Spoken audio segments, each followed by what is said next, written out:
Apalagi kalau berhubungan dengan komorbid, ini adalah sesuatu apa nih guys? Ya, sesuatu yang jauh-jauh jadi mengerikan.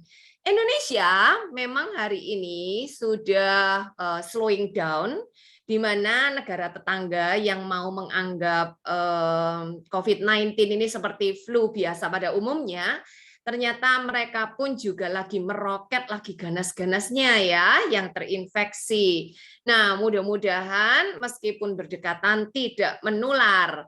Nah, dalam hal ini, dalam kondisi yang seperti kayak gini-gini nih guys, banyak daripada orang-orang warga 062 yang ada di Indonesia, seringkali jadi tidak waspada. Wow, kalau udah tidak waspada, itu artinya apa ya guys?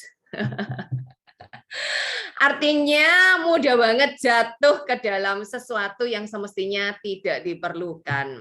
Ngomong-ngomong tentang gelombang kedua, apakah gelombang kedua sudah selesai? Nanti kita pun juga akan tanya ya kepada narasumber yang memang benar-benar terpercaya. Oke, guys, ya langsung saja nih buat kalian-kalian yang mempunyai rekan kerja. Coba cek ya dari gambar yang ada di sebelahku nih. Ya, dalam kondisi PPKM yang kayak gini, rekan kerja kalian, saudara, teman, ataupun mungkin kalian sendiri naik berapa kilo? Turun atau naik nih, guys ya. Kalau kondisinya turun dan turunnya drastis, kita pun juga perlu cari tahu. Tapi kalau kondisinya seperti yang ada di sebelah nih, sampai baju udah nggak cukup, ya. Kemudian kalau pakai celana atau pakai rok yang di bagian pinggang, kayaknya udah mulai sesak nih. Wow, kalau udah kayak gitu sesak, itu artinya apa ya guys? Artinya memang harus benar-benar dipahami bahwa akan terjadi sesuatu dengan kehidupan kita. Nah, akan terjadi sesuatu ini apa nih? Yang mana sesuatu itu adalah sesuatu yang menyenangkan atau sesuatu yang tidak menyenangkan ya guys. Kalau sesuatu tersebut tidak menyenangkan, tuh artinya kita pun ya juga harus jauh-jauh lebih waspada ya.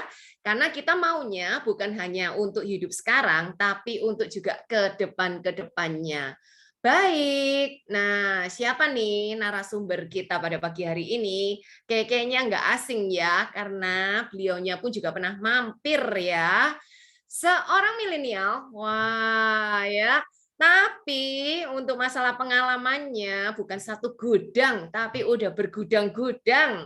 Nah, bergudang-gudang dalam nanganin apa? Semua kasus. Oh, kalau ngomong tentang semua kasus berarti dari A sampai Z, termasuk COVID-19, dari kondisi-kondisi yang kondisinya emang benar-benar biasa-biasa ya, atau tanpa gejala, sampai kondisinya yang super berat-berat. Wah, katanya dia badai pasti berlalu gitu ya. Jadi tenang aja gitu ya, meskipun komorbid itu ada. Nah, kita pun juga mau dengar karena yang namanya pandemi ini tuh belum berakhir, meskipun sudah ada sounding mau dijadikan endemi, ya berarti sebuah negara itu udah mampu untuk mengatasinya, tapi kita juga nggak tahu ke depannya seperti apa. Langsung saja kalau gitu, welcome Dokter Yulia. Halo dok. Hai. Tar. Kok masih mute?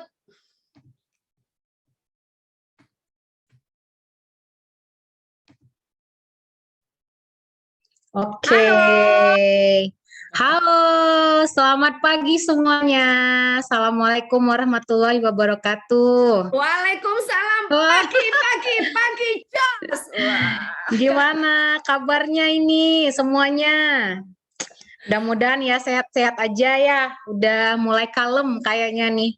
Iya. COVID-19 kita di Medan sendiri juga. Ya, saya biasanya menangani satu shift itu bisa 40 pasien.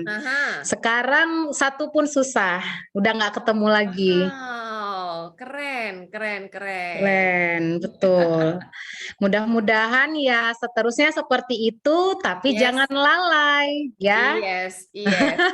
Yang pasti nggak seperti kemarin ya dok ya, pada saat PTM atau pertemuan tatap muka untuk siswa itu udah mulai didengung-dengungkan oleh Menteri Pendidikan Indonesia, tapi ternyata tiba-tiba datanglah second wave atau gelombang yang kedua yang membuat orang jadi panik ya.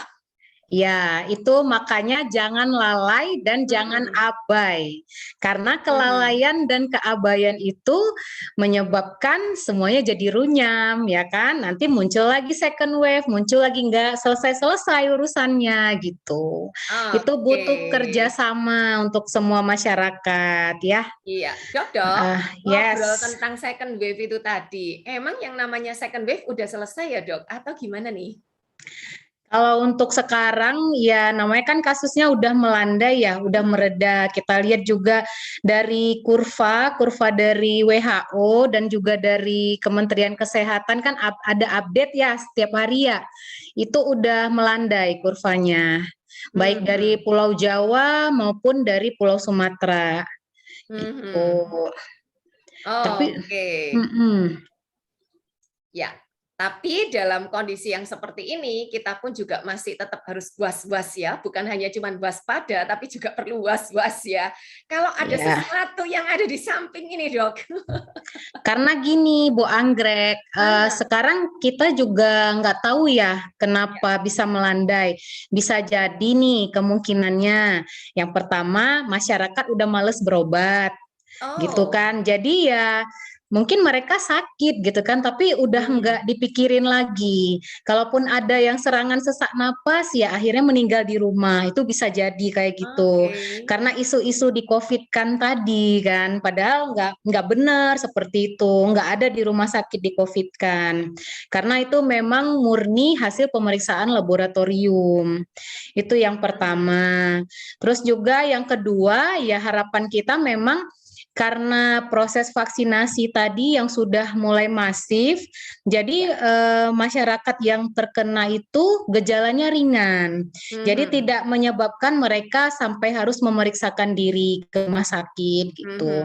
Tapi ya harus tetap hati-hati karena sebenarnya vaksinasi itu tidak mencegah penularan, tetapi dia bisa meringankan gejala-gejala yang timbul akibat dari COVID-19 itu sendiri gitu.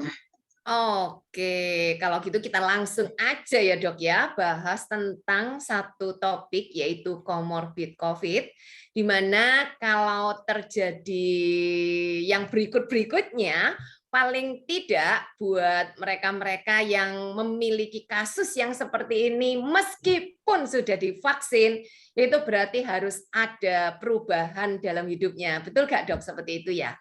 Yes, betul sekali Bu Anggrek. Oke, silahkan dok. Saya yang share screen atau Bu Anggrek kah?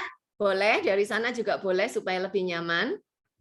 Oke, ini belum masuk nih di sini. Oke, kalau gitu saya yang share screen. Oke, dari Bu Anggrek saja. Oke, bentar ya.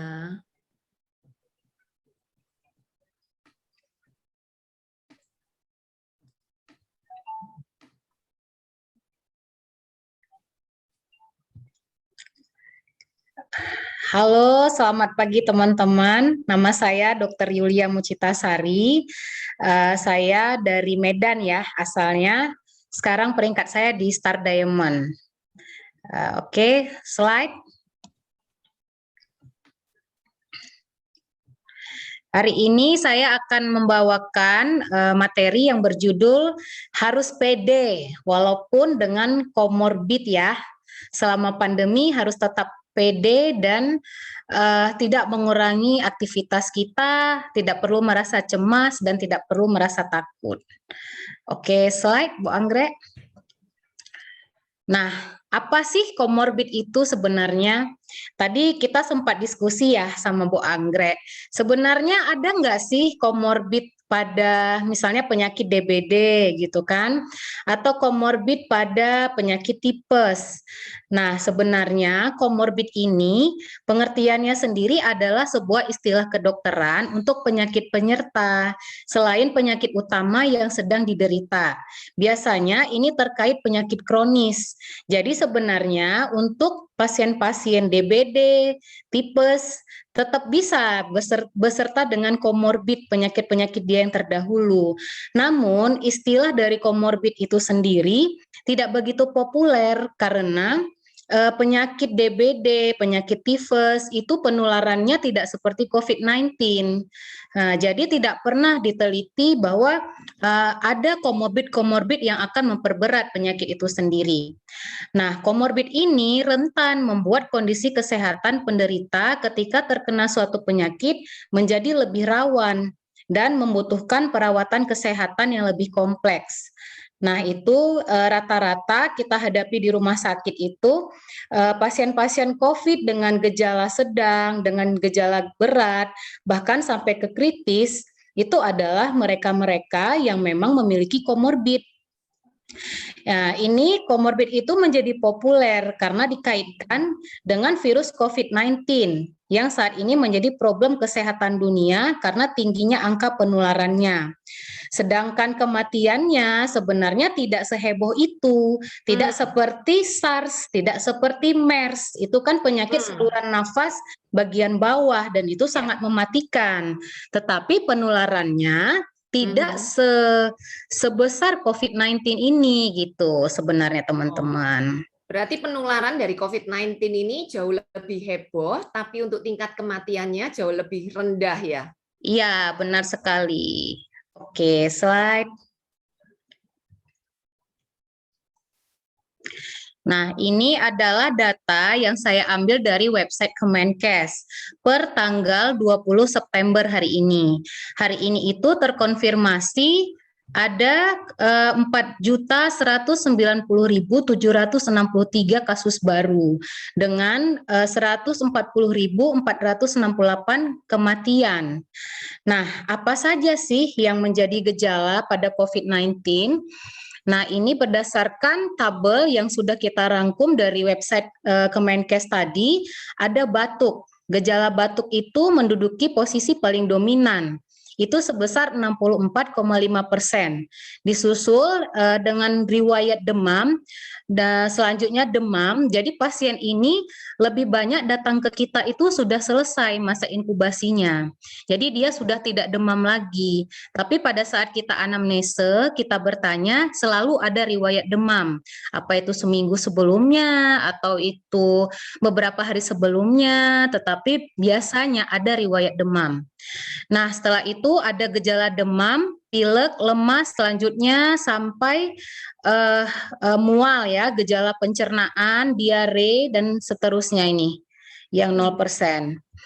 Oke, dan kita lihat di sini komorbid pada COVID-19 itu yang tertinggi itu diduduki oleh hipertensi dan juga diabetes mellitus disusul, selanjutnya penyakit jantung, lalu kehamilan, penyakit paru, PPOK. PPOK ini umumnya terjadi pada perokok ya, Bu Anggrek ya. Ini slide-nya bergeser ya, Bu Anggrek ya? Bergeser sepertinya ya. Tidak ada pergeseran tuh, Dok. Tidak ada ya? Iya. Boleh dicek. PPOK itu biasanya sering terjadi pada perokok, itu dibagi dua. Ada kasusnya namanya emfisema dan ada bronkitis kronis. Jadi pasien ini sering mengalami batuk-batuk yang lama dan pada ronsen memang sudah dijumpai vaskularisasi yang meningkat. Oke. Ya, bentar ya, Dok. Berarti kehamilan itu termasuk komorbid ya di sini? Ya, benar sekali. Kehamilan itu termasuk komorbid. Maka pasien-pasien kehamilan itu ada juga yang meninggal karena kasus dari COVID-19. Karena pada kehamilan ini kan eh, jantung itu bekerja lebih ekstra ya pada trimester-trimester akhir. Jadi di situ terjadi hemodilusi. Hemodilusi ini artinya pengenceran darah sehingga beban kerja jantung itu lebih meningkat. Jadi pasokan oksigen ke jaringan tubuh pada wanita hamil itu umumnya berkurang dan HB-nya juga sering kurang, sehingga menyebabkan perfusi atau aliran darah ke jaringan-jaringan juga berkurang. Sementara pada gejala COVID juga itu umum terjadi, perfusi ke jaringan berkurang.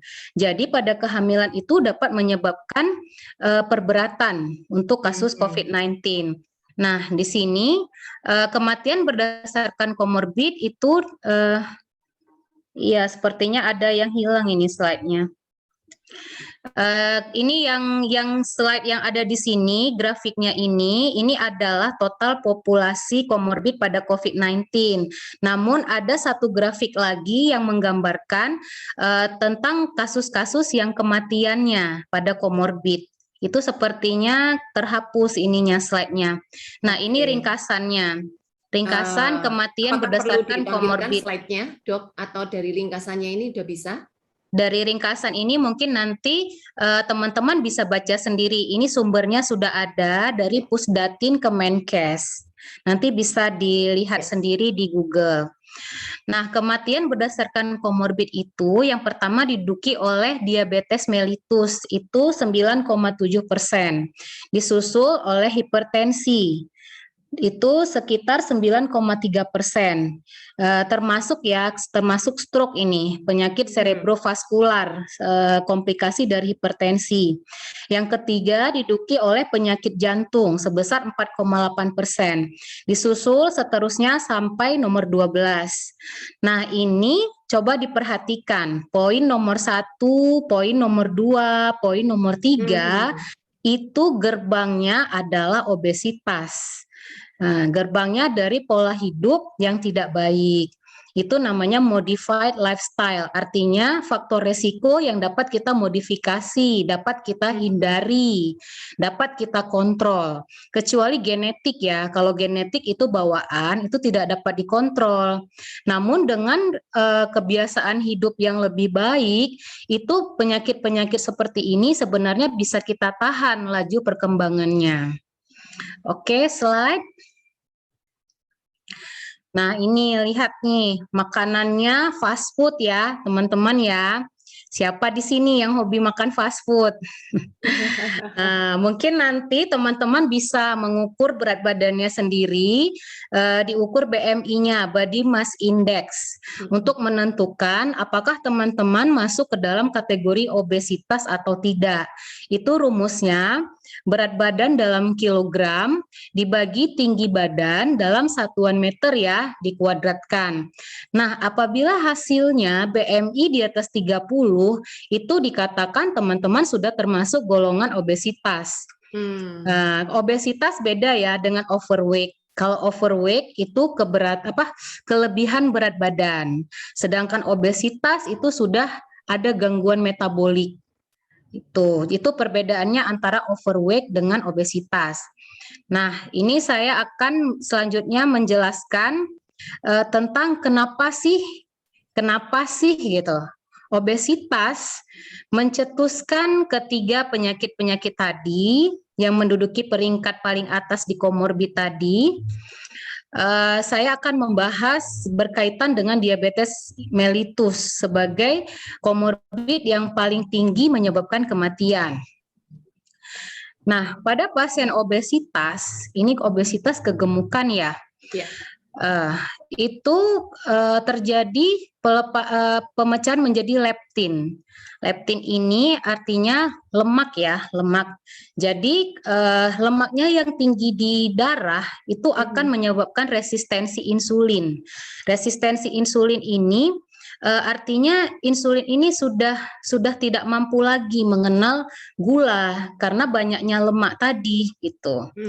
Nah, akibatnya karena insulin tidak mampu lagi mengenal gula, maka terjadilah glukosa toleransi terganggu. Terganggunya proses toleransi dari gula itu sendiri.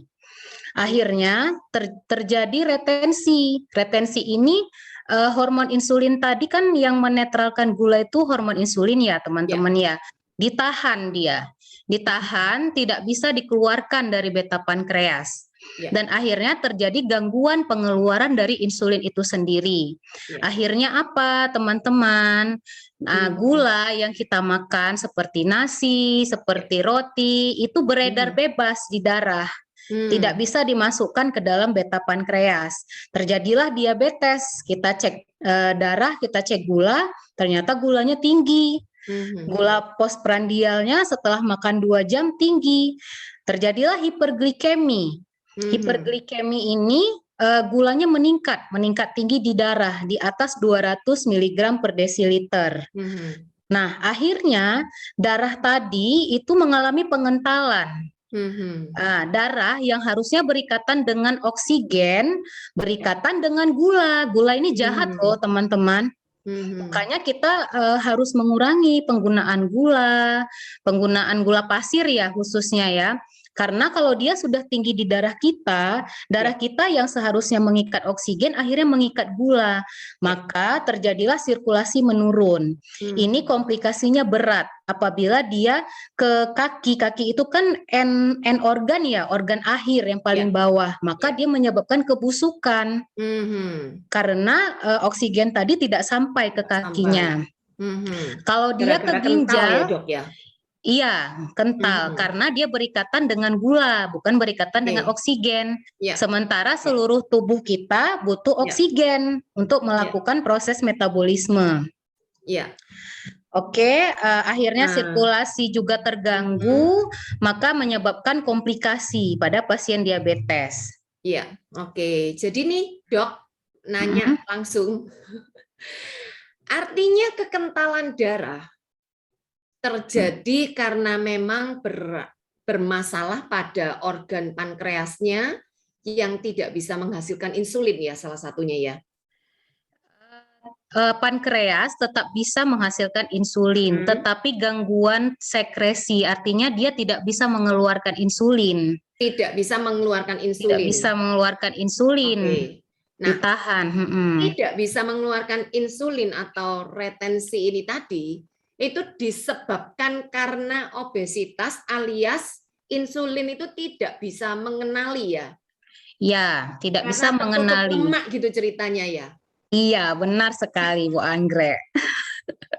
Jadi supaya teman-teman yang bersama-sama kita ini paham bahwa ternyata yang namanya obesitas ini tadi ini adalah sesuatu yang arahnya itu ke arah sana gitu.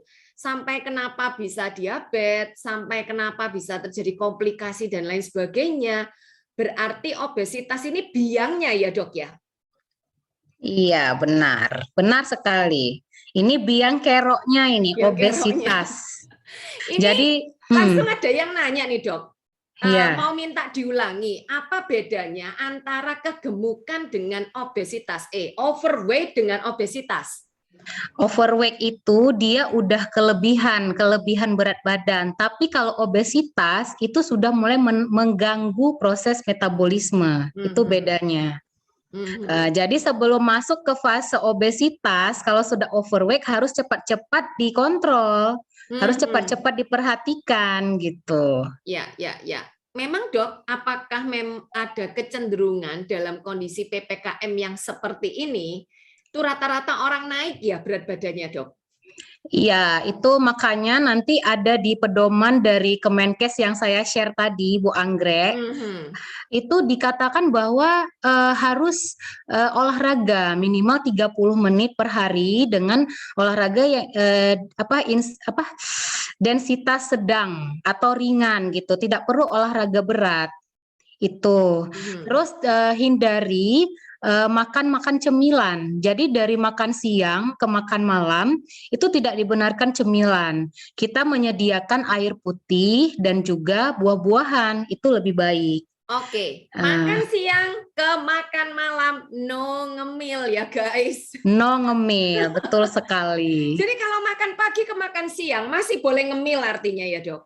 Ya, karena di situ kan masih ada aktivitas ya. Artinya kita masih nyapu mungkin, masih ngepel, masih bisa jalan pagi gitu.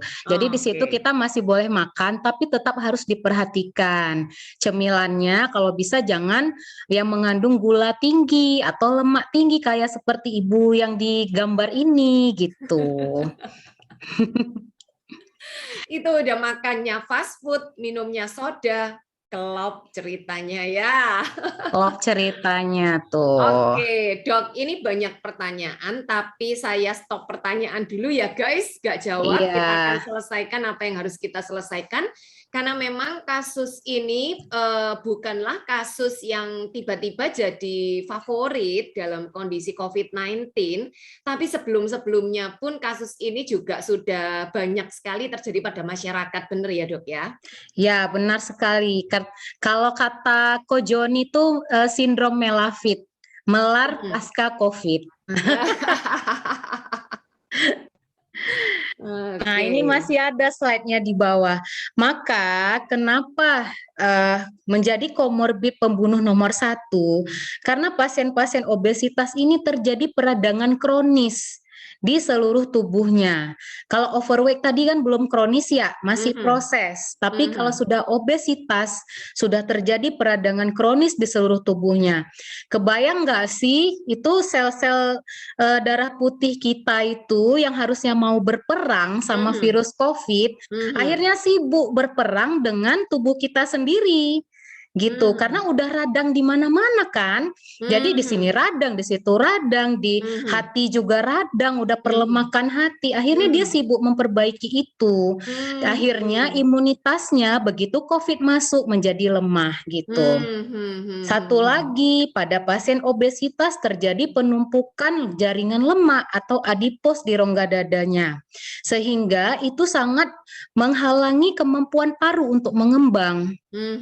Gitu. Sementara pada saat kita terinfeksi COVID, kita butuh oksigen yang tinggi kan, kita butuh kemampuan mengembang yang sangat maksimal dari paru kita. Akhirnya nggak bisa gitu, makanya sesak napas, pasien obesitas sesak berat.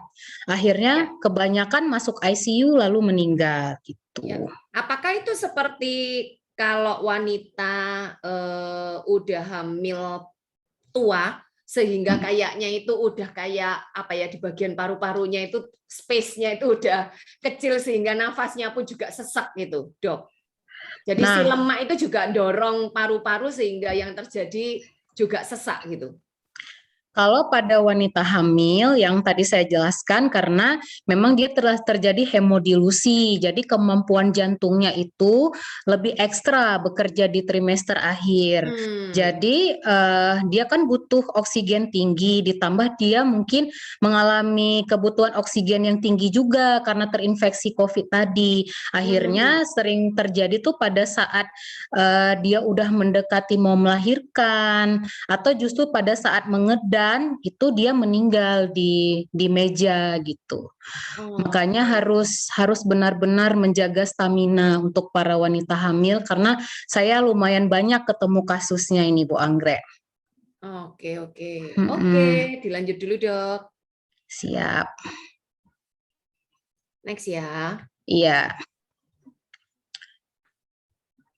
Nah, terus ini gimana dong? Saya udah punya komorbid.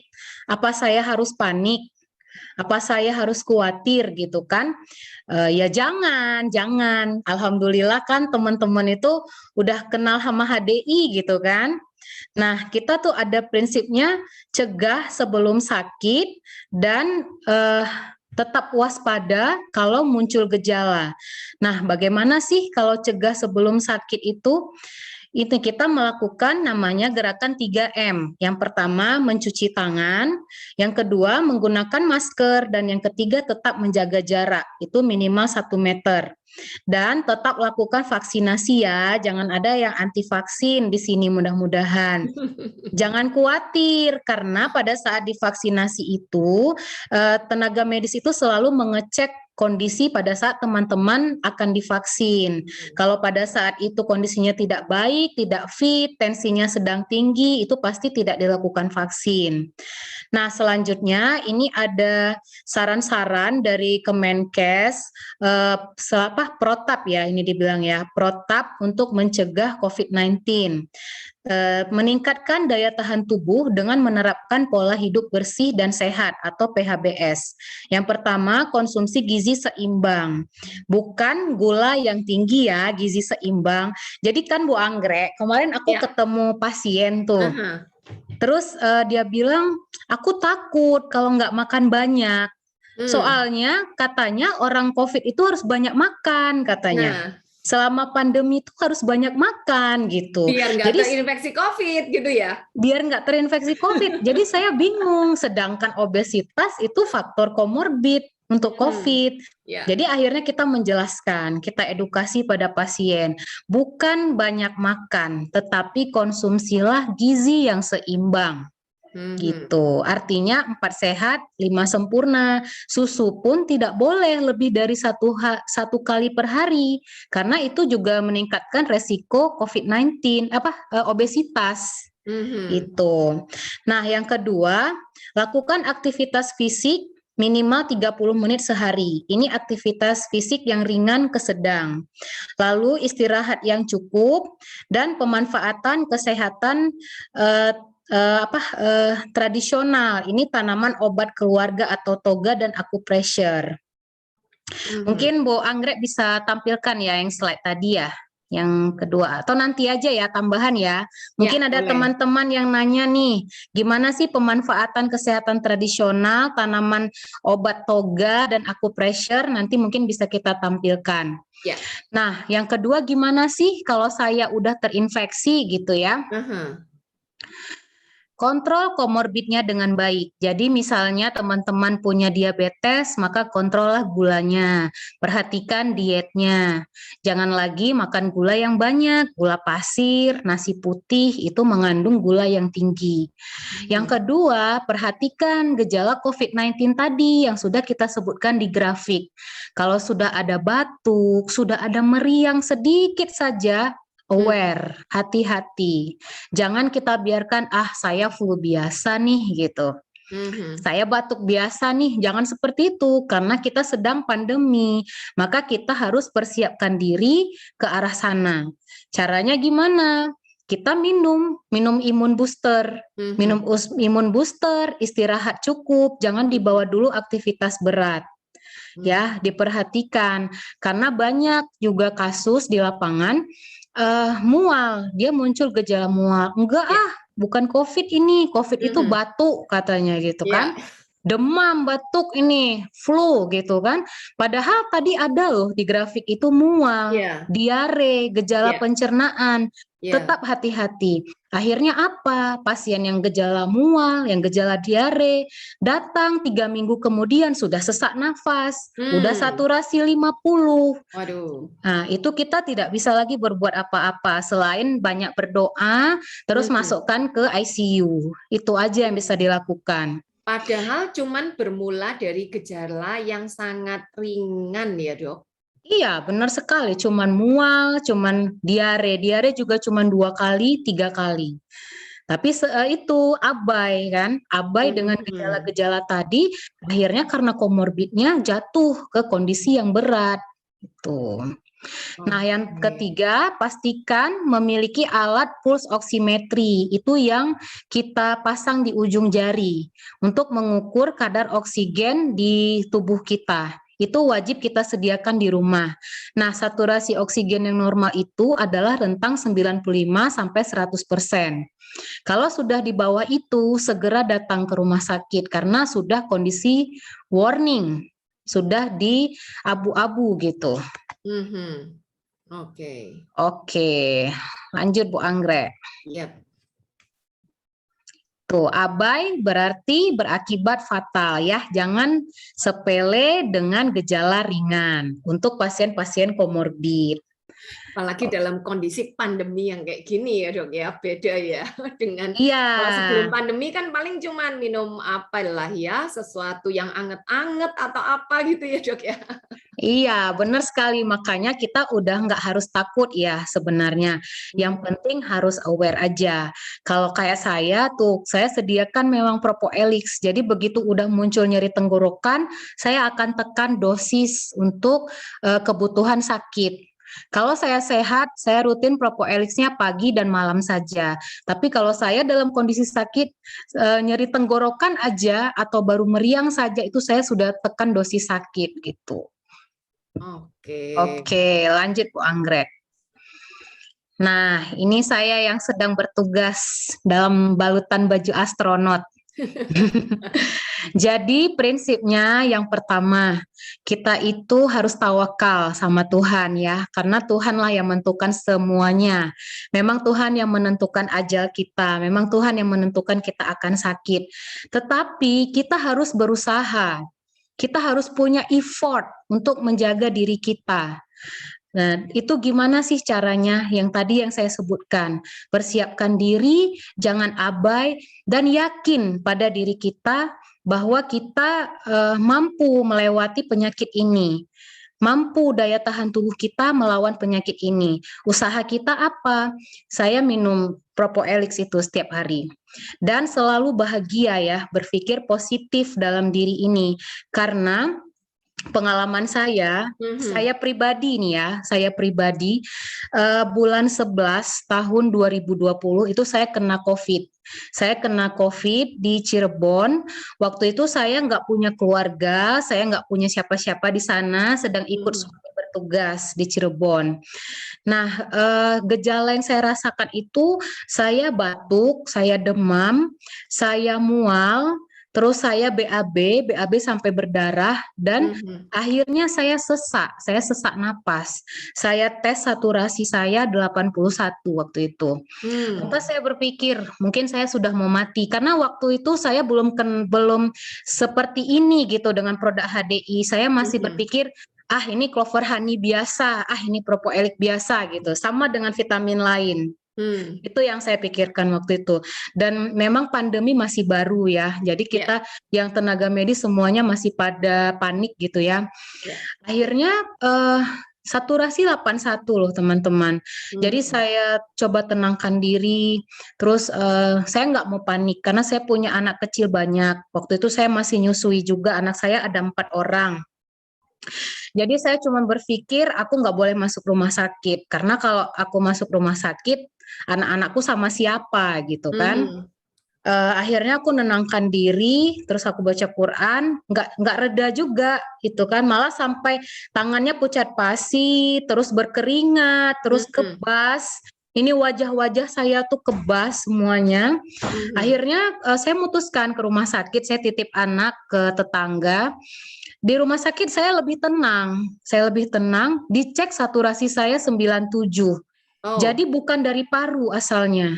Maka kunci dari COVID, tenangkan diri. Karena tidak selamanya sesak nafas itu berasal dari paru. Bisa jadi kondisi panik, mengeluarkan asam lambung berlebih, lantas teman-teman merasa menyesak ke atas. Karena asam lambung itu kan sifatnya gas ya, maka dia mencari tempat tertinggi gitu. Itu yang bisa saya sampaikan. Mungkin kalau teman-teman mau bertanya tentang tradisional tadi, boleh kita sharing nanti, atau mau diskusi tanya jawab dulu juga boleh. Boleh, kita masuk ke tanya jawab dulu ya dok ya, supaya teman-teman terpuaskan, terutama yang nanya-nanya tentang overweight dan obesitas, diabetes dan lain sebagainya.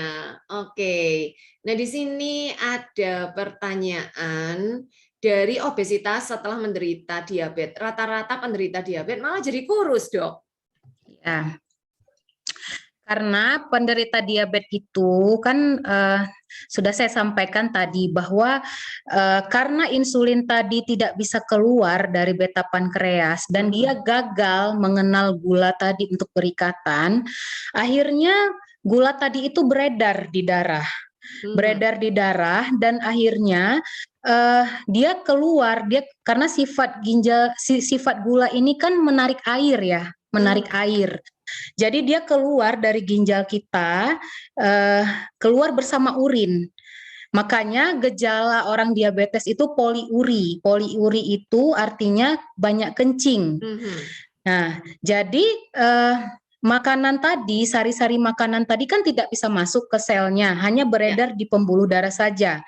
Akhirnya apa? Dia merasa lapar. Dia terus merasa lapar. Karena selnya tidak mendapatkan makanan. Maka muncullah gejalanya polifagi. Pasien diabetes itu banyak makan.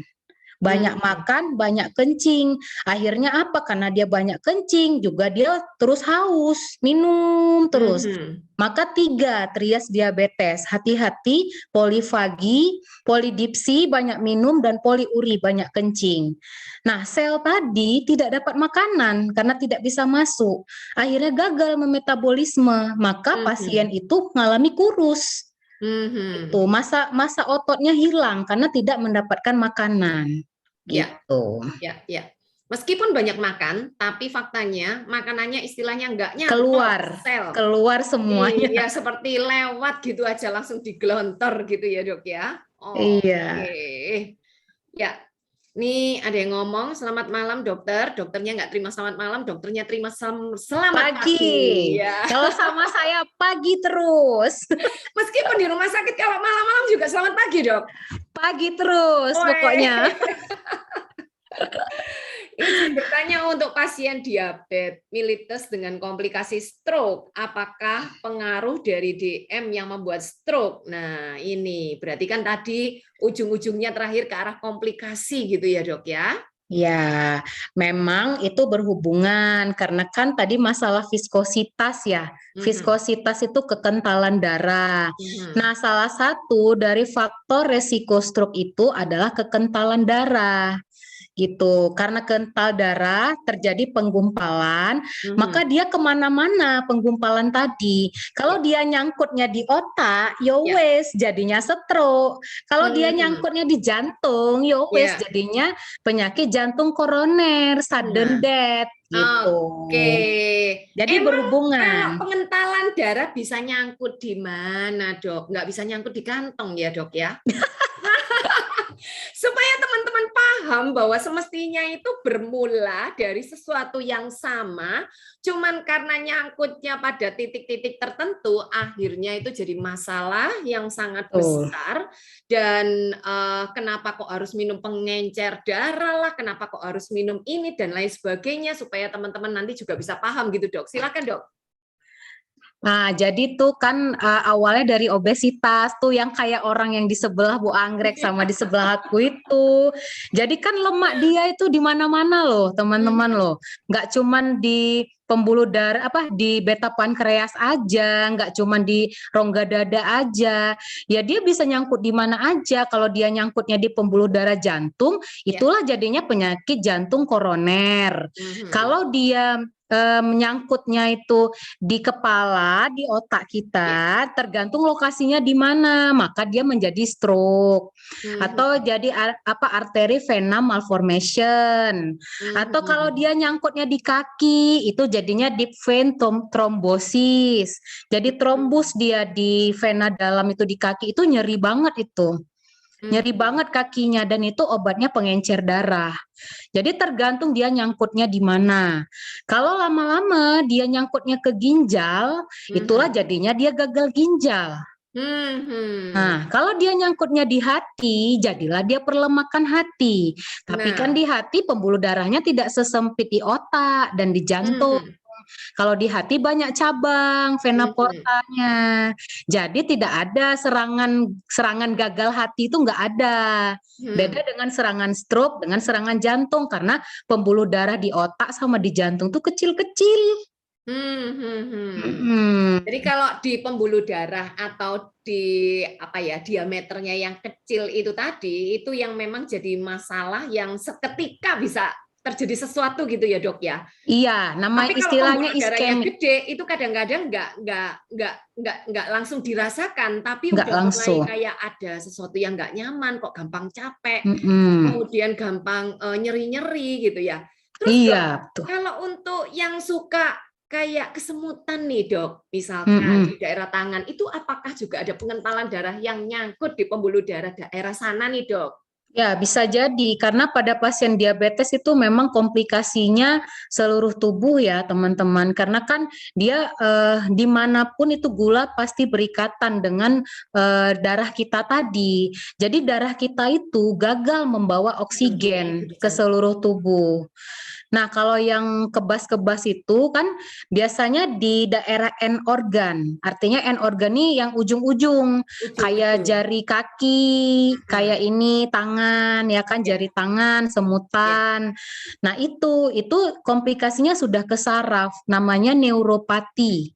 Neuropati itu juga komplikasi diabetes. Jadi serangan gangguan ke saraf karena viskositas pembuluh darah tadi yang sudah terganggu gitu. Oke. Ya. Nah, ini ada yang ngomong gini, astaga, makan siang ke makan malam, biasanya sore ngopi dan cemilan, gawat. Wah, ini ya guys ya, berarti ikut sesi ini kita jadi diingatkan kalau udah siang ke malam tuh ya harus di stop, harus direm. Ya, Jangan benar. nyeblong. Benar sekali teman-teman. Jadi sebenarnya saya turut berduka juga kan ada teman saya 2 orang dari angkatan saya ya masih muda ya kan belum terlalu tua. Anak kita juga masih kecil-kecil itu udah meninggal karena memang mereka obesitas grade 3 gitu. Nah, jadi ya usia tidak menjamin karena semuanya tergantung kita. Pola hidup itu harus bisa kita yang kontrol. Karena obesitas ini adalah modified lifestyle. Jadi gaya hidup yang bisa kita kontrol.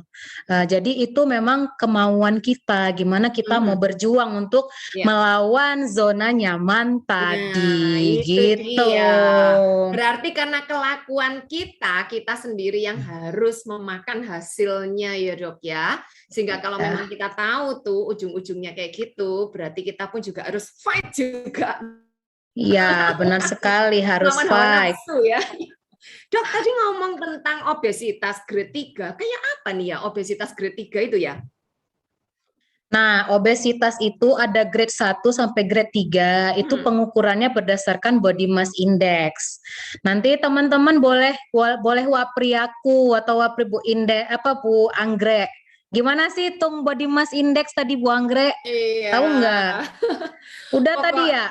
Iya, angkanya kan 30 ya, antara berat badan sama tinggi badan kan gitu. Nah, buat kalian googling aja ya, daripada tanya bingung kita juga nginget-inget gampang lupa, langsung di googling dan langsung kita cek now apakah kita termasuk overweight atau enggak gitu ya. Oh, ada ini aplikasinya juga ada di Play Store. Namanya kalkulator IMT. Jadi teman-teman tinggal masukkan aja usianya berapa, jenis kelamin berapa, tinggi badan berapa, berat badan berapa. Nanti dia akan tentukan masuk overweight atau obes 1, obes 2, obes 3 gitu. Tinggal masukin aja. Kalkulator. Pakai bahasa Inggris atau bahasa Indonesia? Indonesia, kalkulator IMT. Banyak sih aplikasinya di Play Store itu untuk menghitung body mass index. Oke, ya. Oke. Jadi dok, kalau obesitas, kenapa kok cenderung sakit lutut ya? Ya iyalah, kayak kata Pak Joni, apa namanya, bawa galon, ibaratnya bawa galon sampai 2 drum di atas badan kita terus-terusan. Kira-kira sakit kaki enggak? Coba aja bawa drum terus di atas pundak kita. Nah, ya bawa Gimana? 1 galon aja udah sakit kaki, apalagi 2, 3 ya. Iya, itu terus-terusan, ya kan, terus-terusan. Kalau sebentar doang ngangkat aqua ke atas galon ke atas dispenser itu cuma sebentar. Ini kalau obesitas terus-terusan dipaksa loh, pinggangnya dipaksa, kakinya dipaksa. Kira-kira kasihan nggak ya teman-teman ya, kaki sama pinggangnya ya? Iya, jadi artinya kalau kita mengasihani diri kita pun juga harus ya tahu sesuatu yang harus direm nih, yang harus direm ya. Emang nih Dok, banyak banget ya pilihan cemilan atau makanan yang hari ini membuat orang tuh jadi kayak capek nih mikir, aku harus makan sesuatu daripada kena COVID ya. Oke. Apakah DM tipe 2 bisa menurun ke anak ya, Dok? Ya, DM itu diturunkan genetik. Jadi kalau kita punya ayah DM tipe 2. Tipe 2 diturunkan. Kalau tipe 1 itu sudah bawaan dari lahir. Jadi dia memang punya kelainan di beta pankreasnya. Tapi kalau tipe 2 itu diturunkan, genetik. Nah, itu unmodified lifestyle namanya. Faktor yang tidak bisa dimodifikasi. Kita sudah punya bakat, misalnya dari ayah itu DM, itu 25% kita sudah ada bakat DM. Tambah lagi ibu kita 25%, udah 50% di badan. Nah, kalau kita nggak bisa jaga yang 50% lagi, yo wes, umur 28 pun sekarang wes ada yang diabetes, Bu Anggrek. Bukan wes ada, tapi wes wakeh paling ya, Dok ya. Iya, umur 30 juga udah ada yang diabetes. Tuh. Oke, waduh, kayaknya pembahasan diabetes ini menarik banget ya. Karena banyak orang itu yang udah dalam kondisi ambang yang kayak mau nyemplung gitu ya, Dok ya. Iya, benar. Ini nih, ada pertanyaan berikutnya nih. Emang kalau ngomong tentang diet dalam kondisi masa pandemi gini, ini bagusnya kayak apa ya, Dok ya? Nah, itu sebenarnya ada rekomendasi diet. Mungkin sesinya berbeda ya, Bu Anggrek ya. Nanti kita cerita ya. Jadi kita namanya defisit kalori, terus maintain tentang jam makan, terus kita hitung kalori berdasarkan berat badan kita tadi. Lalu tentunya kita butuh suplemen. Tambahan suplemen karena kita sedang melatih lambung kita untuk mengurangi jumlah asupan yang biasanya segini kan ibarat balon ya lambung itu ya. Kalau biasa dikasih banyak gede. Kalau biasa kasih sedikit ya kecil lagi dia. Nah, itu yang harus dilatih namanya itu teman-teman. Oke, jadi nih guys, kita tunggu aja ya tanggal mainnya kapan ya untuk masalah diet mendiet ini ya. Iya. Nah, ini Dok, mengapa ya pasien COVID di Indonesia itu banyak yang meninggal dibandingkan di negara lain ya? Itu nggak benar juga sebenarnya teman-teman. Coba deh dibandingkan jumlah populasinya. Indonesia berapa jumlah penduduknya? Tadi aja berdasarkan survei penduduk aja sudah 270 juta. Itu per September 2020. Nah, negara kita ini ranking berapa ya Bu Anggrek? Ranking 3 ya kalau nggak salah ya? Ranking 3 penduduknya ya? 4 besar, ranking 4. Ranking Karena 4. Kan ada Amerika, RRC. ada India, ada Cina kan? Cina ya, Cina. Nomor 4. Nah, itu yang bikin tuh seolah-olah banyak padahal memang jumlah penduduk kita tinggi. Dibandingkan India juga sama, mereka tinggi. Amerika juga luar biasa sekarang pertumbuhan COVID-nya. Kalau menurut saya sih karena jumlah penduduk ya, teman-teman ya. Terus juga kemarin kan kita masih proses mengenal pandemi itu. Jadi kan masih belajar. Apa ini gitu kan? Kena. Satu lagi masyarakat Indonesia ini agak susah diatur ya kayaknya ya. Benar nggak sih? Benar nggak sih ya? Pakai masker. Nggak ada itu COVID itu, nggak ada itu hoax katanya gitu. Ya mungkin karena kepribadian juga sih. Ya kan, selain populasinya memang besar, ya itu budayanya juga yang membuat seperti itu gitu. Oke, nah di sini sekalian juga ada yang nanya tentang vaksin nih. Kalau ada alergi obat, juga ada sesak, kalau capek dan dingin, apakah gak bahaya ya pada saat divaksin? Karena kan masih banyak ya mereka-mereka itu yang kayak nolak-nolak vaksin gitu, Dok. Kalau lagi gejala sesak itu nggak boleh divaksin. Kan waktu mau divaksin itu kan diperiksa dulu kondisi umum pada saat itu. Bahkan sebenarnya pasien jantung itu aman divaksin. Asal pada saat dilakukan vaksinasi itu sudah dipastikan kondisinya sedang baik gitu. Ya. Lanjut juga untuk masalah vaksin. Karena vaksin yang kedua kondisi lagi nggak fit, maka mundur tidak sesuai dengan jadwal. Nah, emang kalau mundur untuk masalah vaksin itu berapa lama ya, Dok ya? Nggak ada masalah sih itu sebenarnya pada saat kita kondisinya fit bisa langsung dikejar vaksinnya. Karena kemarin juga saya mundur bukan karena fisiknya yang tidak siap, tapi karena stok vaksinnya yang kosong. Oke. Nah, jadi pas waktu mau dosis 2 stok vaksin kosong, akhirnya kita mundur. Ya mudah-mudahan nggak ada masalah ya kekebalannya, mudah-mudahan udah terbentuk. Kan teman-teman punya Propoelix. Iya. Nah, di sini ada yang nanya, emang kalau pasien COVID telah sembuh bisa kena COVID kembali dalam 1-2 bulan? Nah, ini guys, kayaknya Dok banyak yang nggak, kalau udah kena COVID nggak bisa kena COVID lagi. Gimana nih ceritanya, Dok? Emang yang sampai mentok itu ada yang berapa kali ya kena COVID, Dok? Waduh, teman saya ada yang langganan sampai 7 kali kena COVID tuh. Tapi ya biasanya kalaupun kena lagi udah nggak berat gejalanya itu sih. Jadi dia kan ibarat vaksin juga itu COVID itu. Orang yang udah yang udah divaksin itu bisa kena loh COVID loh. Bukan nggak bisa kena, itu nggak menjamin dia bebas total dari COVID, enggak. Itu tetap bisa kena. Nah, yang udah kena COVID masih bisa kena COVID lagi, tapi biasanya gejalanya lebih ringan. Kalaupun mungkin dia jadi berat, mungkin itu varian yang berbeda. Kan COVID banyak variannya. Yang bisa menginfeksi manusia itu ada 7 variannya. Nah, sekarang yang terbaru katanya mau masuk lagi yang apa ya? COVID-mu katanya. Iya. COVID-mu. COVID-mu. COVID-mu loh. Bukan COVID-ku, COVID-mu.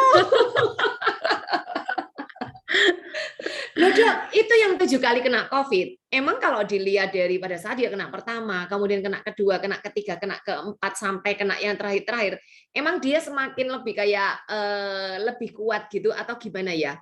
Iya, dia ke yang terakhir itu lebih berlapis-lapis atau gimana ya? Jadi kan yang kena banyak itu teman saya medis. Kami kan setiap bulan itu ada jatah apa? Colok hidung. Ada jatah swab. Jadi biasanya dia kena jaring tiba-tiba positif gitu. Dianya udah nggak ada gejala. Terus aduh kok aku kena lagi ya katanya gitu. Padahal udah nggak ada gejala gitu. Jadi ya OTG sebenarnya. Oke, berarti yang terakhir dia OTG ya? Iya benar, udah nggak ada gejala lagi.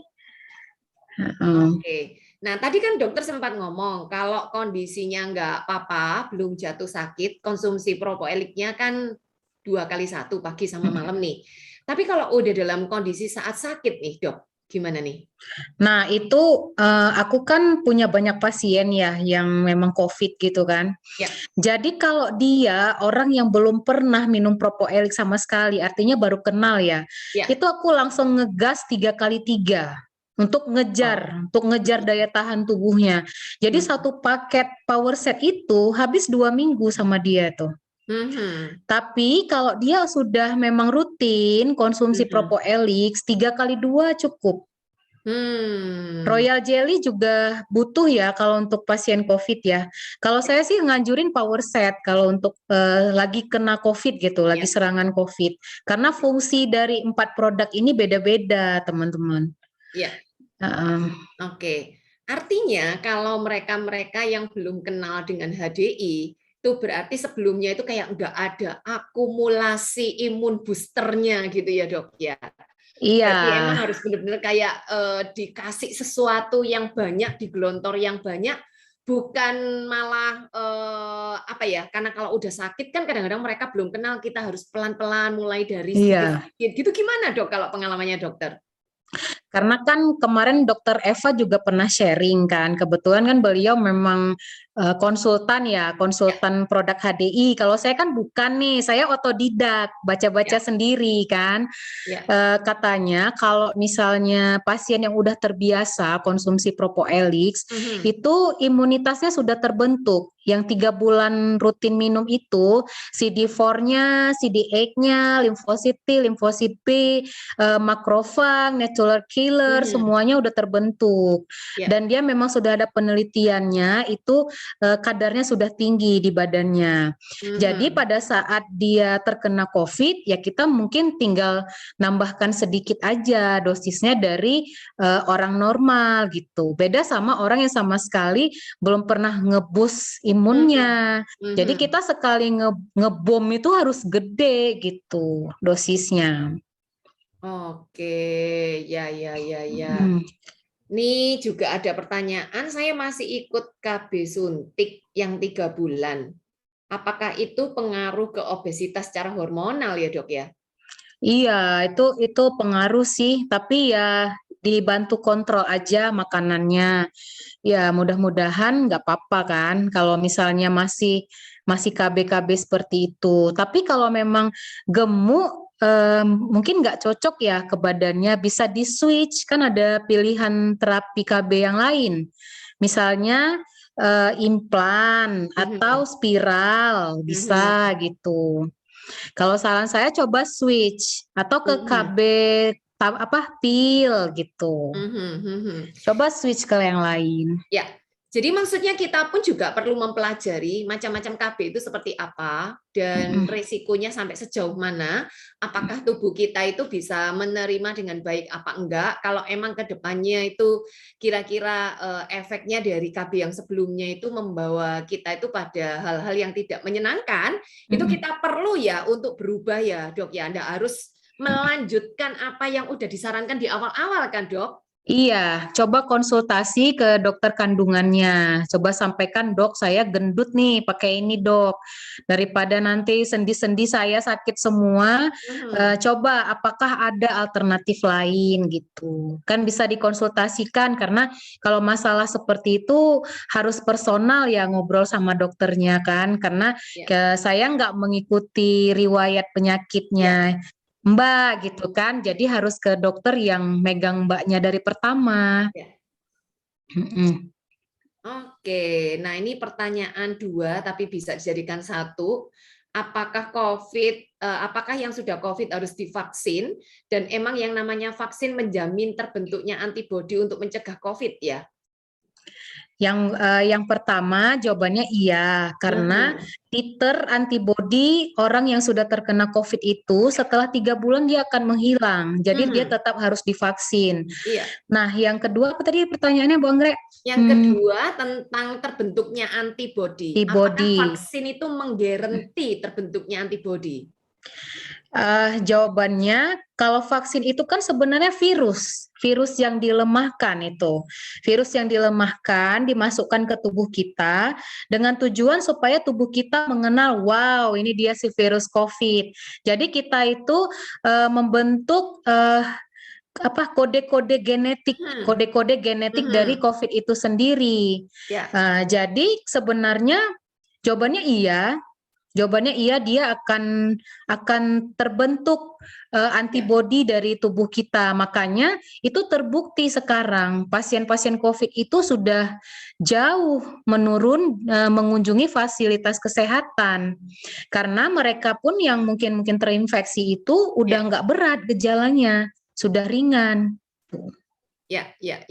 Jadi artinya dengan divaksin itu sendiri, itu kita pun juga mau ngajarin kepada tubuh kita, ini loh ada sesuatu yang kayak gini, kalau ada sesuatu yang kayak gini serangan lagi, kamu nanti udah kenal gitu ya, katanya tak kenal maka tak sayang gitu ya dok ya. Ya betul, supaya sayang sama COVID, supaya bisa hidup berdampingan. Nah itu dia.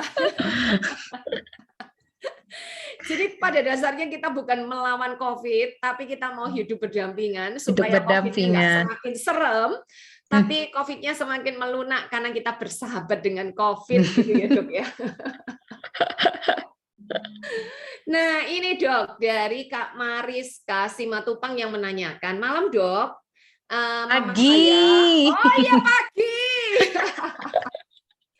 Mama saya di bulan 6 terpapar COVID, sembuh setelah 14 hari, terus di akhir Agustus kembali terpapar. Sembuh setelah 2 minggu. Tapi dok, setelah sembuh terjadi perih pada lambungnya, membuat beliau merasa begah meskipun sebelum makan.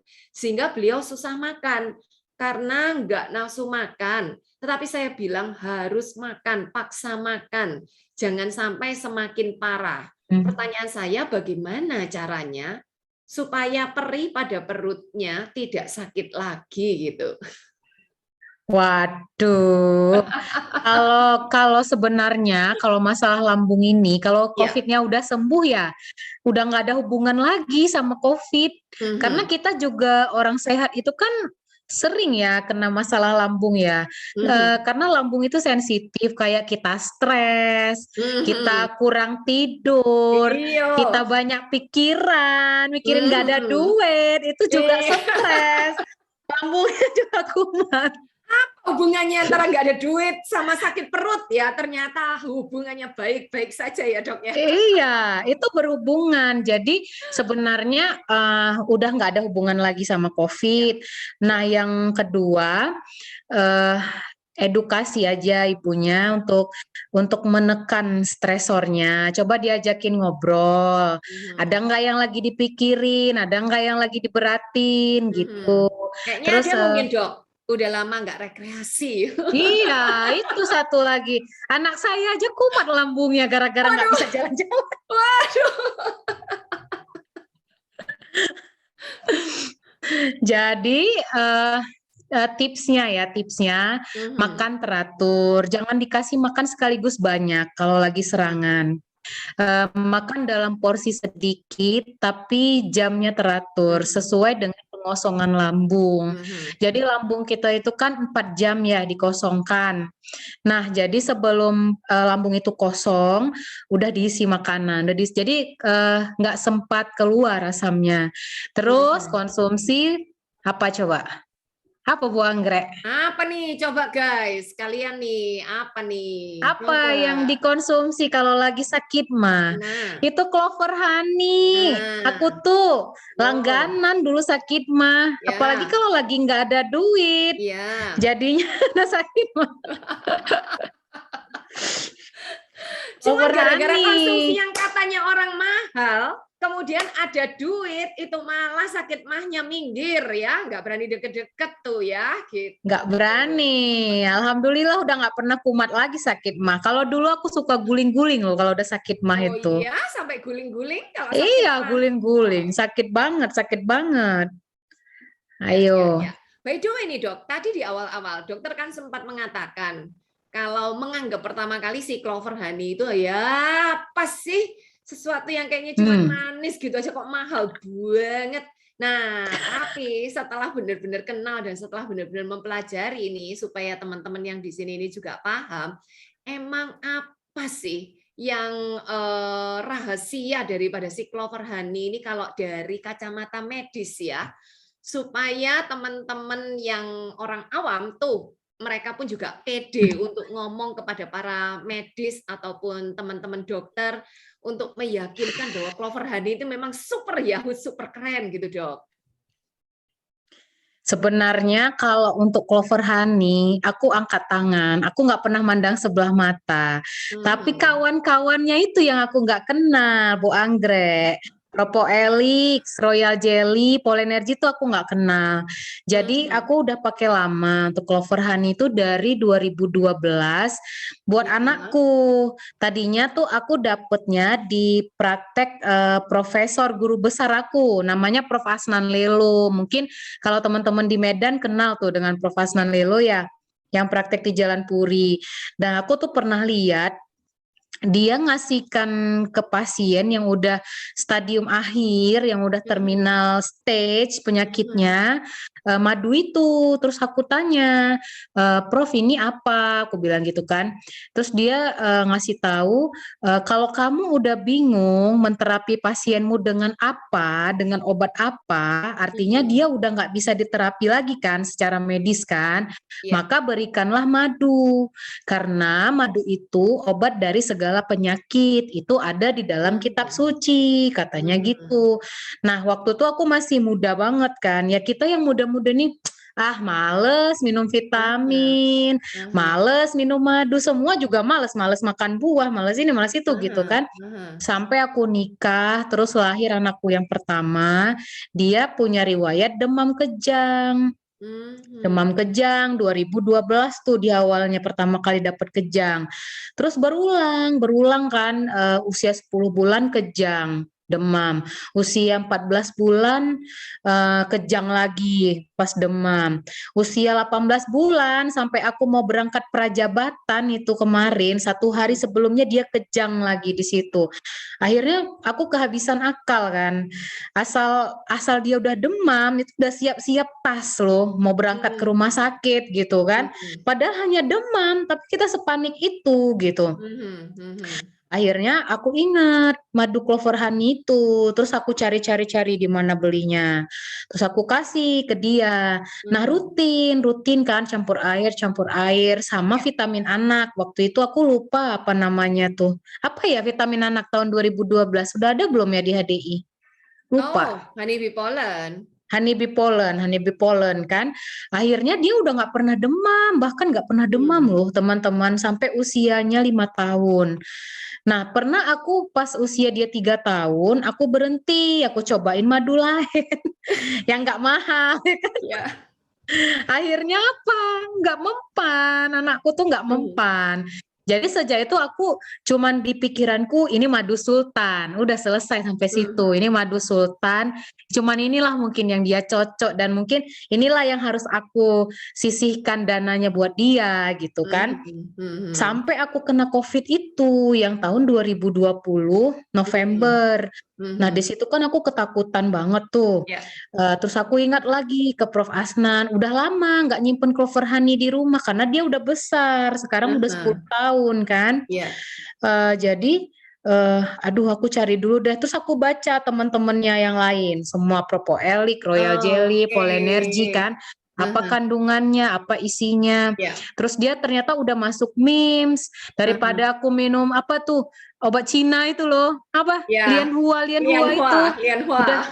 udah ditarik kan dari peredaran kan. Nah kemarin aku nyetok 4 kotak di dalam lemari gitu kan buat jaga-jaga karena aku tahu aku medis, aku high risk kan. Kalau kena ya supaya ada jaga-jaga gitu. Akhirnya aku malah takut sendiri minum itu karena udah dalam kondisi sesak kayak gitu kan.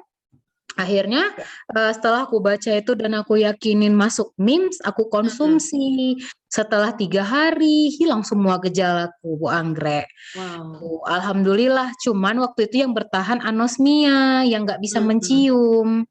Nah di situ, wow, aku pikirkan ini produk apa ya gitu kan. Coba deh aku tes ke pasien-pasien suamiku, aku pikir gitu. Cobalah kasih dulu pasien, aku bilang gitu sama dia. Jadi ya kita donatur lah ya kan, yang nggak mampu kita donatur dulu. Namanya kita mau research, kan harus ada modal ya kan, research kan. Aku cobain ke berapa orang gitu kan pasien, loh sembuh gitu kan, sembuh. Akhirnya aku jadi nyetok terus di rumah, ke suamiku juga aku kasih minum terus karena kan dia memang ngerawat COVID, dia kan penyakit dalam.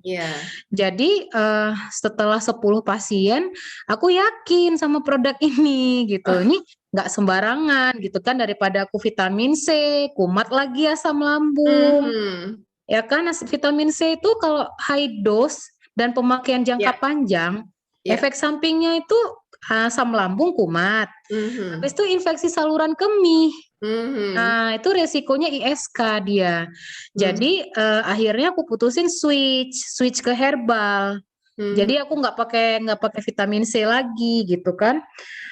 Terus aku dapat pasien juga dokter, orang tuanya dia diabetes. Waktu itu gulanya 400. Terus dicek HbA1c-nya 12. Ini udah nggak terkontrol 3 bulan gitu kan.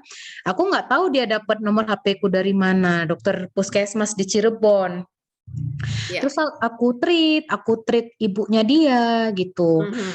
Jadi ini aman katanya gitu kan, ini aman buat diabetes kan gitu ya, selalu pertanyaannya ya, madu aman nggak buat diabetes katanya gitu kan.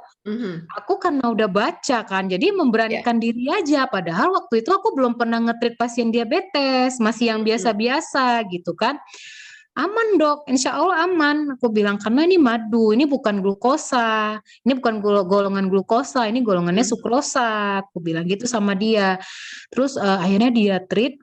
Ternyata 10 hari kemudian ibunya sudah negatif swabnya. Sudah negatif dan KGD-nya terkontrol gitu. Dia pun sampai takjub gitu kan. Setelah itu aku pulang ke Medan. Mulailah aku dapat pasien komorbid HIV. HIV kan jelek banget tuh kan status imunitasnya kan. Komorbid lupus, aku dapat yang autoimun. Terus aku dapat komorbid stroke juga pernah. Stroke, lupus, DM, apalagi komorbid. Kalau hipertensi memang banyak ya. Kalau hipertensi kan nggak begitu mengancam sebenarnya kan. CKD, gagal ginjal, aku dapat pasiennya. Terus bahkan beberapa ada yang lagi terapi COVID, setelah itu dia hamil. Dia lagi cari-cari anak kan. Setelah dia terapi COVID, dia malah hamil setelah konsumsi itu. Akhirnya aku berpikir, wow gitu kan. Aku tanya dong sama Ko Joni, sponsorku, ini pasienku udah banyak, aku dapat apa dari sini gitu. Baru aku nanya, jadi dia jelasin lewat Zoom, karena kita Medan Cirebon. Waktu sama-sama di Medan, aku nggak pernah nanya sama dia. Dia capek nawarin aku, ngajakin ayo bisnis, enggak, aku bilang gitu. Aku nggak tertarik MLM, nggak menarik, aku bilang. Akhirnya aku yang nyari dia minta Zoom. Wih, saking memang berkhasiatnya ya, banyak keajaiban dan takjub gitu ya. Keajaiban memang. Bahkan aku pernah dapat pasien DBD anak usia 5 tahun. Itu masuk ICU, anak sepupuku di Bogor. Dia masuk ICU, udah nggak bisa diinfus, udah badannya bengkak-bengkak, sesak nafas. Setiap diinfus pecah, udah pakai selang dari hidung. Akhirnya ibunya pun udah udah keikhlas gitu kan, udahlah kayaknya nggak bisa lagi gitu kan. Udah ngantuk-ngantuk, kesadarannya juga udah menurun. Coba waktu itu aku lagi di Aceh, ketemu neneknya. Coba kirim ini, cari stokis Bogor supaya gosen langsung nyampe, aku bilang gitu. Terus digosen, langsung dikasih pelan-pelan gitu kan, pakai sendok, dikasih ke mulutnya pelan-pelan gitu kan. Akhirnya tiba-tiba anak itu kayak bertenaga gitu Bu Anggrek. Anak itu kayak bertenaga, kayak bangun gitu kan. Terus 2 hari kemudian dia keluar dari picu. Oh ya? Keluar dari picu, benar. Jadi trombositnya itu pertumbuhannya 2 kali lipat per harinya. Jadi dari 18.000 naik 36.000, besoknya naik 76.000. Hari kelima sudah 150.000. Sampai dokternya yang ngerawat ngomong sama mamanya, kayaknya laboratoriumnya salah ini. Saya harus ulang lagi katanya. Kayaknya saya harus ulang lagi cek darah. Akhirnya 2 kali cek darah, hasilnya tetap sama, pulang pasiennya. Itu ibunya udah nggak tahu lagi mau ngomong apa gitu. Wow, luar biasa gitu luar kan. biasa emang. Guys, buat kalian-kalian yang mau tahu testimoni tentang COVID-19 dan komorbid, nantikan ya guys ya, karena di hari Minggu malam tuh nanti Dokter Yulia akan mampir ya di Instagram, ngobrol-ngobrol ya tentang semua testimoni yang heboh-heboh, yang ajaib, yang kadang-kadang nggak bisa dipikir oleh nalar manusia maupun medis sekalipun, Ya, maupun betul. spesialis sekalipun gitu ya Dok ya. Tapi faktanya yaitu komorbid jangan takut ya. Betul sekali. Insya Allah mudah-mudahan semua memang atas izin Allah dan memang ada usianya gitu. Itu yang harus digarisbawahi. Ada usianya masih. Iya, ada ya kan? usianya dan memang bisa berjodoh ya dok ya. Berjodoh, benar. Oke, mau nyoba gitu ya. Nanti aku tunjukin ronsen-ronsennya ya Bu Anggrek ya, tampilin ya. Iya, aku kirim. Tampilin ya semuanya. Oke, nah di sini ada juga yang nanya, kalau jaga emas harus makan berulang-ulang, tapi nggak boleh ngemil dari siang sampai malam. Jadi gimana ngatasinya? Waduh, itu mah kita harus safety first. Kalau pasien itu safety first namanya. Kita tentukan dulu yang mana yang jadi prioritas kita. Ini lagi sakit mah loh gitu kan, artinya kita lagi nggak bisa program diet. Sama kayak orang lagi program diet itu kan nggak bisa minum clover honey ya. Clover honey harus diturunkan kan pemakaiannya, karena gimana pun clover honey itu memperbaiki enzim pencernaan, jadi dia bikin nafsu makan. Itu clover honey. Jadi kalau orang yang lagi diet, dia tuh kan minumnya Trime ya, Trime, Polenergy, Royal Jelly sama Bipropolis, itu yang dipakai untuk program diet. Nah, jadi kalau tiba-tiba lagi diet, lantas dia kena COVID, ya kita berhentikan dulu program dietnya. Kita tetap butuh pakai clover honey karena itu bagus buat demam, buat batuk, itu ngebantu banget, bisa kumur-kumur dengan clover honey. Ya, sama kayak orang sakit mah, iya, sama kayak orang sakit mah, lantas dia diet, ya kan itu nggak bisa diet dulu, harus selesaikan mahnya dulu dengan clover honey, setelah sembuh baru mulai program lagi. Oke, cuman yang ditanyain adalah ngemilnya ini dari siang sampai malam. Nah, tadi kayaknya Dokter Yulia pun juga mengatakan, loh boleh kok ngemil, tapi ngemil yang nggak berat, bukan ngemil yang berat.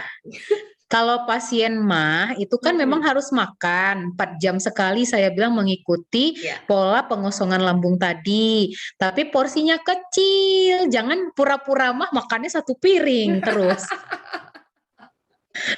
Tetap kasih makan kecil. Kalau porsi kecil tuh nggak akan bikin gemuk loh. Apalagi kalau yang dimakan misalnya buah, misalnya kayak crackers yang low kalori, atau berikan Quaker Oat gitu. Dipilih snack boleh, tapi jangan yang tinggi gula. Kan ada tuh kayak Fit Bar, kayak Slim Fit, itu. Iya, guys, artinya kita juga mesti paham ya apa yang sedang terjadi dengan kondisi kita, dan bagaimana kita juga bisa men-treatment diri kita sendiri, nggak sampai nunggu sakit atau nggak sampai nunggu bermasalah baru kita teriak-teriak ke dokter. Betul sekali. Sesi pada kesempatan kali ini itu adalah sesi yang wapi tenan untuk kita ini belajar memahami mekanisme yang terjadi pada tubuh kita sendiri ya dok ya. Yes, betul sekali. Oke, tadi ada yang nanya nih, pasien yang DBD di Bogor itu dikasih apa aja ya dok ya? Wah, itu pakai power set tambah kids tree. Aku dor gitu. Padahal umur 4 tahun loh. Makanya jangan pikir produk HDI ini nggak aman tuh anak-anak, aman banget. Aman banget buat anak-anak. Ngedornya itu pakai power set sama kids tree itu kayak apa ngedornya dok? Ngedor banget itu. Ke clover honey, aku kasih dosis unlimited. Unlimited itu artinya seberapa besar kemampuan dia minum. Terus-terusan dikasih clover honey.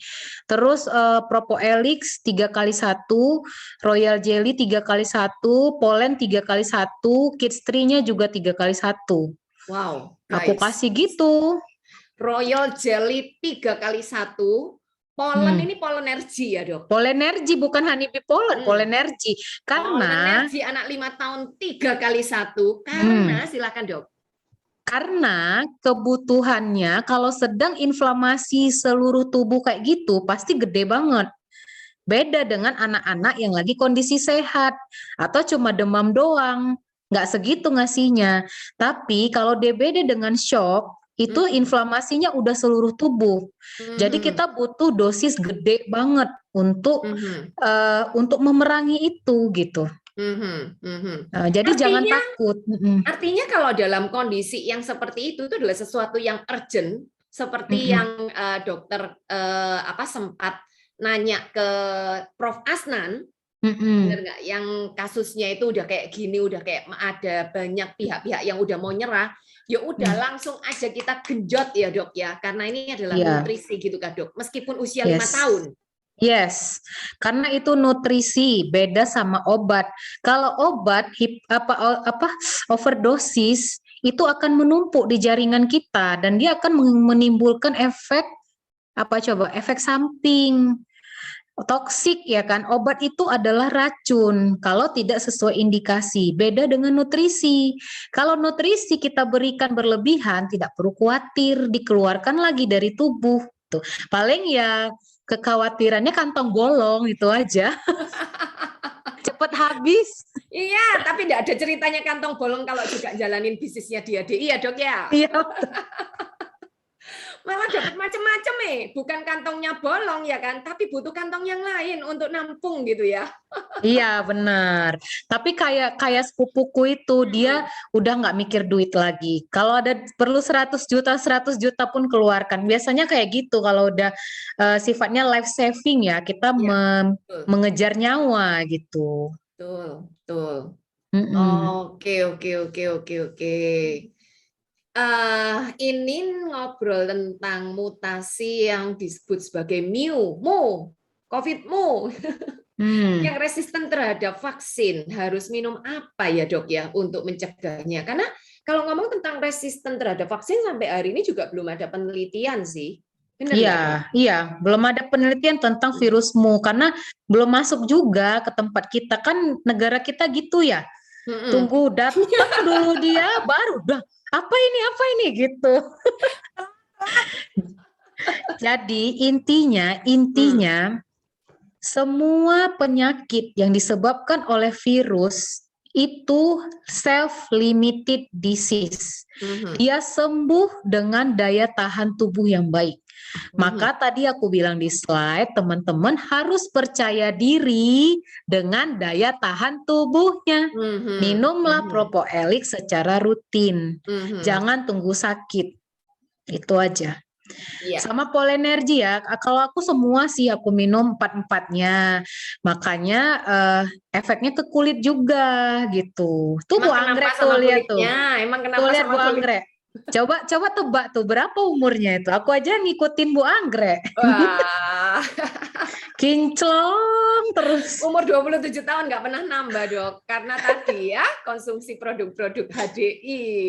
Iya. Di sini ada yang nanya dok tentang penderita talasemia. Nah, oke. Kenapa talasemia? Itu produk apa yang harus dikonsumsi? Mungkin sekilas sedikit tentang pemaparan talasemia nih dok, sebelum ngomong tentang produknya.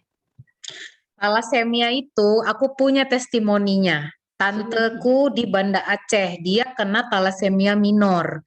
Jadi waktu dia kemarin mau vaksin, itu HB-nya 7, mau vaksin Sinovac. Sebenarnya bukan tanteku sih, temennya mama. Dia curhat sama mamaku, gimana nih HB gue 7 gitu kan. Aku mau vaksin nggak bisa, pasti kondisi umumku ditolak gitu. Sementara dia orang birokrasi, jadi dia kan butuh tuh kemana-mana surat vaksin itu kan. Iya, betul. Akhirnya kenal dengan Power Set.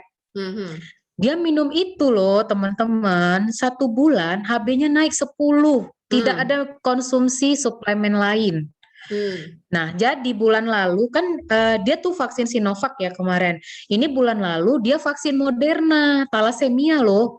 Jadi dia nge-WA aku, Yulia tante mau Moderna nih, kira-kira aman nggak? Karena tante talasemia kan. Terus aku jawab, kalau kondisi umum tante fit, bagus, insya Allah aman. Aku ngomong gitu. Tante persiapkan diri dulu, 1 minggu tante minum Power Set. Dosis itulah 2x1, 4-4-nya itu kan. Akhirnya dia Moderna dan dia tidak merasa demam, dia tidak merasa meriang, nggak ada sakit kepala. Malah suamiku yang masih muda di Cirebon meriang, demam, gitu. Karena tante itu patuh banget dia, dan dia disiplin ngikutin saran kita gitu. Wow. Ini padahal talasemia ya. Iya. Jadi kalau untuk talasemia untuk anak 2 tahun itu tetap juga power set ya, Dok? Ya, talasemia anak 2 tahun ya. Talasemia apa nih? Mayor atau minor ya? Nah, boleh nih untuk Kak Nur bisa di chat ya, talasemia mayor atau minor.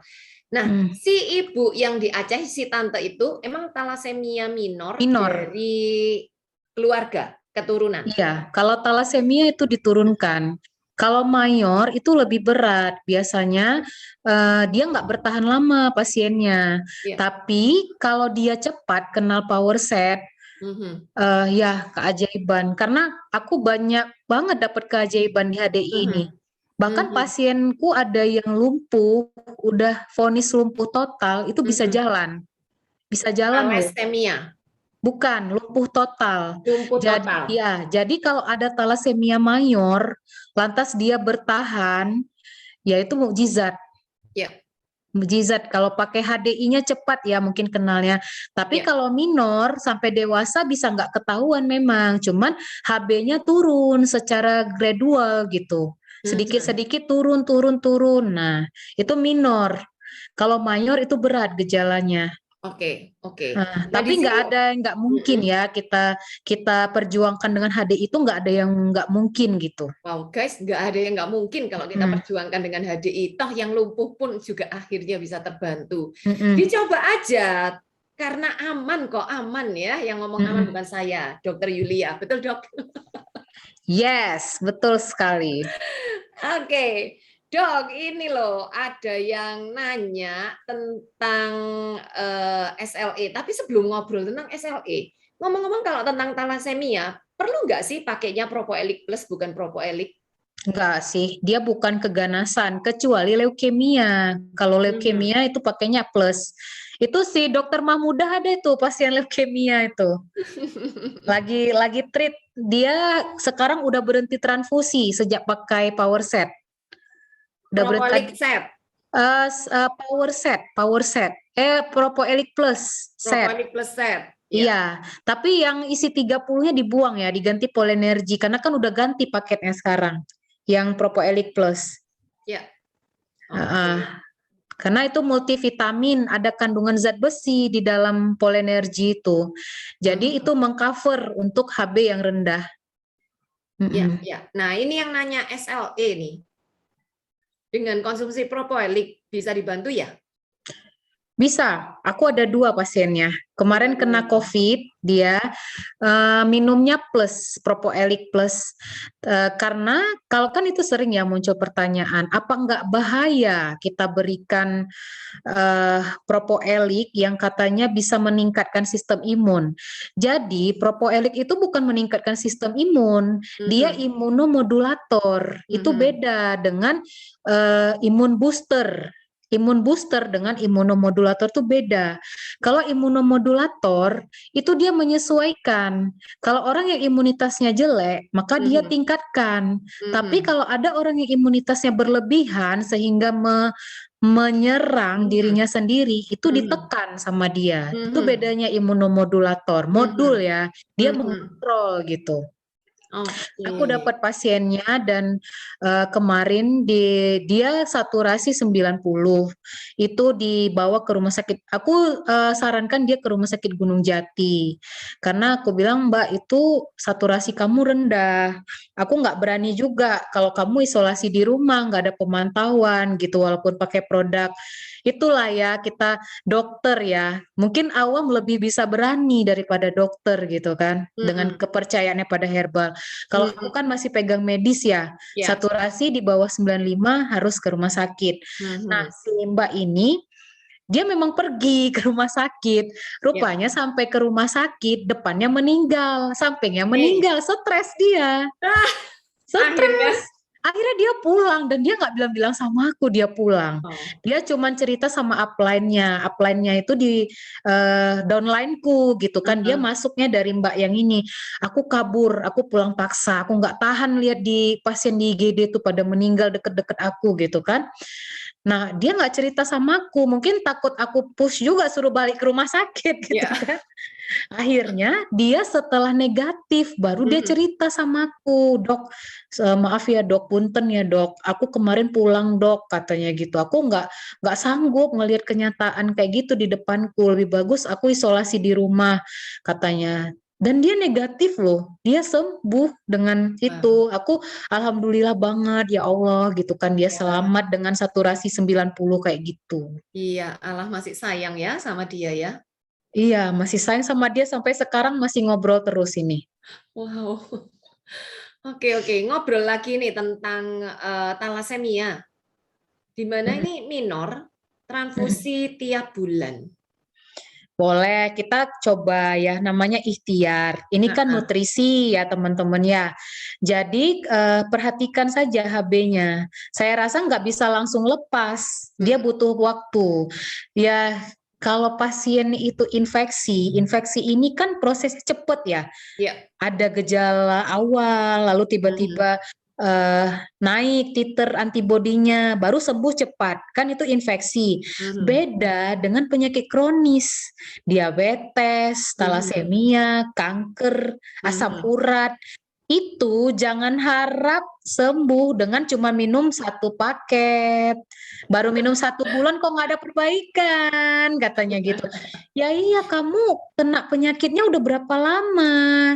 Ya itu kita butuh waktu juga ngebongkarnya gitu. Ikhtiar teman-teman ya. Karena memang kayak kata Buya itu kan madu obat dari segala macam penyakit. Yakini saja itu. Ikhtiar tapi jangan langsung putus dengan terapi medisnya gitu. Iya, artinya ikhtiar secara konsisten, baik Yes. menggunakan terapi herbal maupun menggunakan yang Medis. disarankan oleh medis, ya. Iya, Nah, by the benar. way, untuk aturan pemakaiannya bagaimana nih untuk power set bagi mereka-mereka yang masalah dengan talasemia ini, Dok? Talasemia penyakit kronis. Jadi kita tidak butuh seperti mengejar penyakit COVID atau seperti mengejar penyakit DBD. Jadi dosisnya santai ya. Dosisnya santai. Talasemia usia anak. Ini ada yang usia 11 tahun, ada juga yang usia 2 tahun.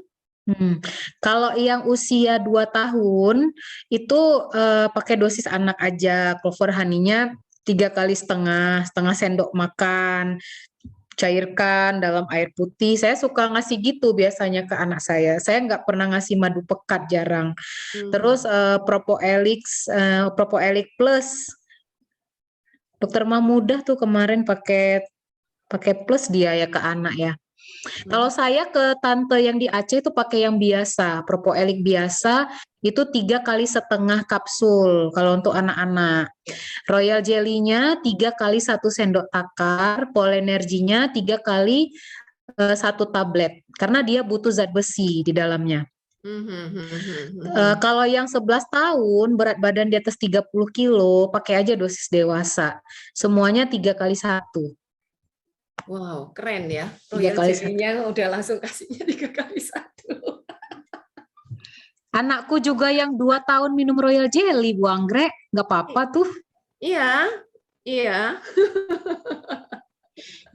By the way, Dok, tadi sempat ada pernyataan bahwa anakku aku kasih clover honey diencerkan, bukan clover honey pekat. Alasannya kenapa ya, Dok?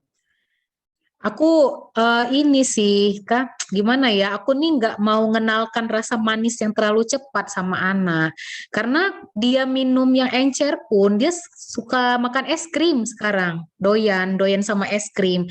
Karena kan memang clover honey ini kan memperbaiki enzim pencernaan. Nah, kalau teman-teman yang punya masalah makan dengan anaknya nggak mau makan, susah makan, itu cocok banget karena anakku sekarang malah aku rem-rem, kamu jangan terlalu banyak makannya gitu. Dia makan bolak-balik padahal umurnya masih 2 tahun 3 bulan gitu. Jadi aku ngerem kan. Jadi clover honey-nya aku encerkan ke dianya. Itu juga nggak banyak-banyak lagi kasih minum. Yang rutin sekarang kids 3-nya aja. Kids 3-nya kasih 2 kali 1. 2 kali 1. Yang pagi sama sore. Pagi sama sore. Kadang juga aku minum Royal Jelly, dia minta Royal Jelly. ya nggak masalah kan kalau sekali-sekali, tapi kalau keterusan lama-lama dia gendut gitu. Jadi obesitas jadinya. Oke, oke. Ini orang hamil menderita hepatitis aman kan, Dok, pakai propoelik? Aman. Kalau kalau propoelik itu aman buat hamil, menyusui aman. Karena dulu waktu hamil juga aku pakai propoelik. Kena DBD kan dulu kan. Dan rutin konsumsi juga aman. Mudah-mudahan. Oke, ini pertanyaan terakhir nih, Dok. Kalau untuk anak 12 tahun ada benjolan TB di leher. Wow, saya ngomong pertanyaan terakhir tiba-tiba ada pertanyaan susulan. TB di leher ada 4. Pakai apa ya, Dok ya? Kalau TB infeksi ya kan, pakai power set. Aku saranin power set. Karena nanti deh kita sharing di testimoni ya, fungsi produk itu masing-masing apa ya. Iya, kita karena kan kadang-kadang testimoni. Udahlah aku propoelik aja, atau udahlah aku royal jelly aja gitu kan, tanpa tahu sebenarnya keempat 4-star ini beda-beda fungsinya gitu. Iya, dan masing-masing saling melengkapi dan powerful banget ya, Dok ya. Iya, benar-benar. Oke, termasuk juga pertanyaan mamah usia 72 tahun ada benjolan di leher belakang, harus konsumsi obat, Dok. Harus minum apa ya, Dok ya? Mamah juga ada darah tinggi nih. Kalau 72 tahun ada benjolan, dicek dulu apa itu. Ya kan? Kalau misalnya ganas, kita pakainya propoelik plus set. Tapi kalau misalnya jinak, ya kita bisa pakai propoelik biasa. Tuh, itu nanti bedanya hanya di jinak atau ganas saja. Tapi kalau 72 tahun harus dicek, itu wajib. Ya, silakan cek ya sesedini mungkin supaya tidak terjadi sesuatu yang jauh lebih membahayakan di kemudian hari. Baik, Dok, sekalian juga ada pertanyaan tadi di atas yang kelewatan. Apakah propoelik ini bisa membantu untuk masalah kekentalan darah? Bantunya di posisi mana untuk masalah viskositas darahnya itu? Kekentalan darah ya. Propoelik itu setahu saya ya, karena saya kan memang bukan konsultan produk ya, bukan konsultan resmi. Setahu saya propoelik itu punya tiga fungsi. Yang pertama itu anti mikroba. Anti mikroba itu kan banyak ya, mikroba itu bukan cuma virus, bisa bakteri, bisa parasit, bisa jamur. Nah, itu semuanya bisa dibasmi dengan propoelik. Yang kedua, fungsinya anti inflamasi, anti radang. Nah, untuk viskositas darah, dia perannya di anti inflamasi. Itu. Jadi dia membantu memperbaiki kekentalan darah tadi, karena kalau ada proses kekentalan darah itu berarti ada proses radang di situ. Nah, yang ketiga fungsi propoelik itu adalah antioksidan. Antioksidan yang sangat tinggi. 3 fungsi propoelik. Makanya dia berperan untuk kasus apa aja. Itu saya bilang apapun makanannya, minumnya teh botol sosro.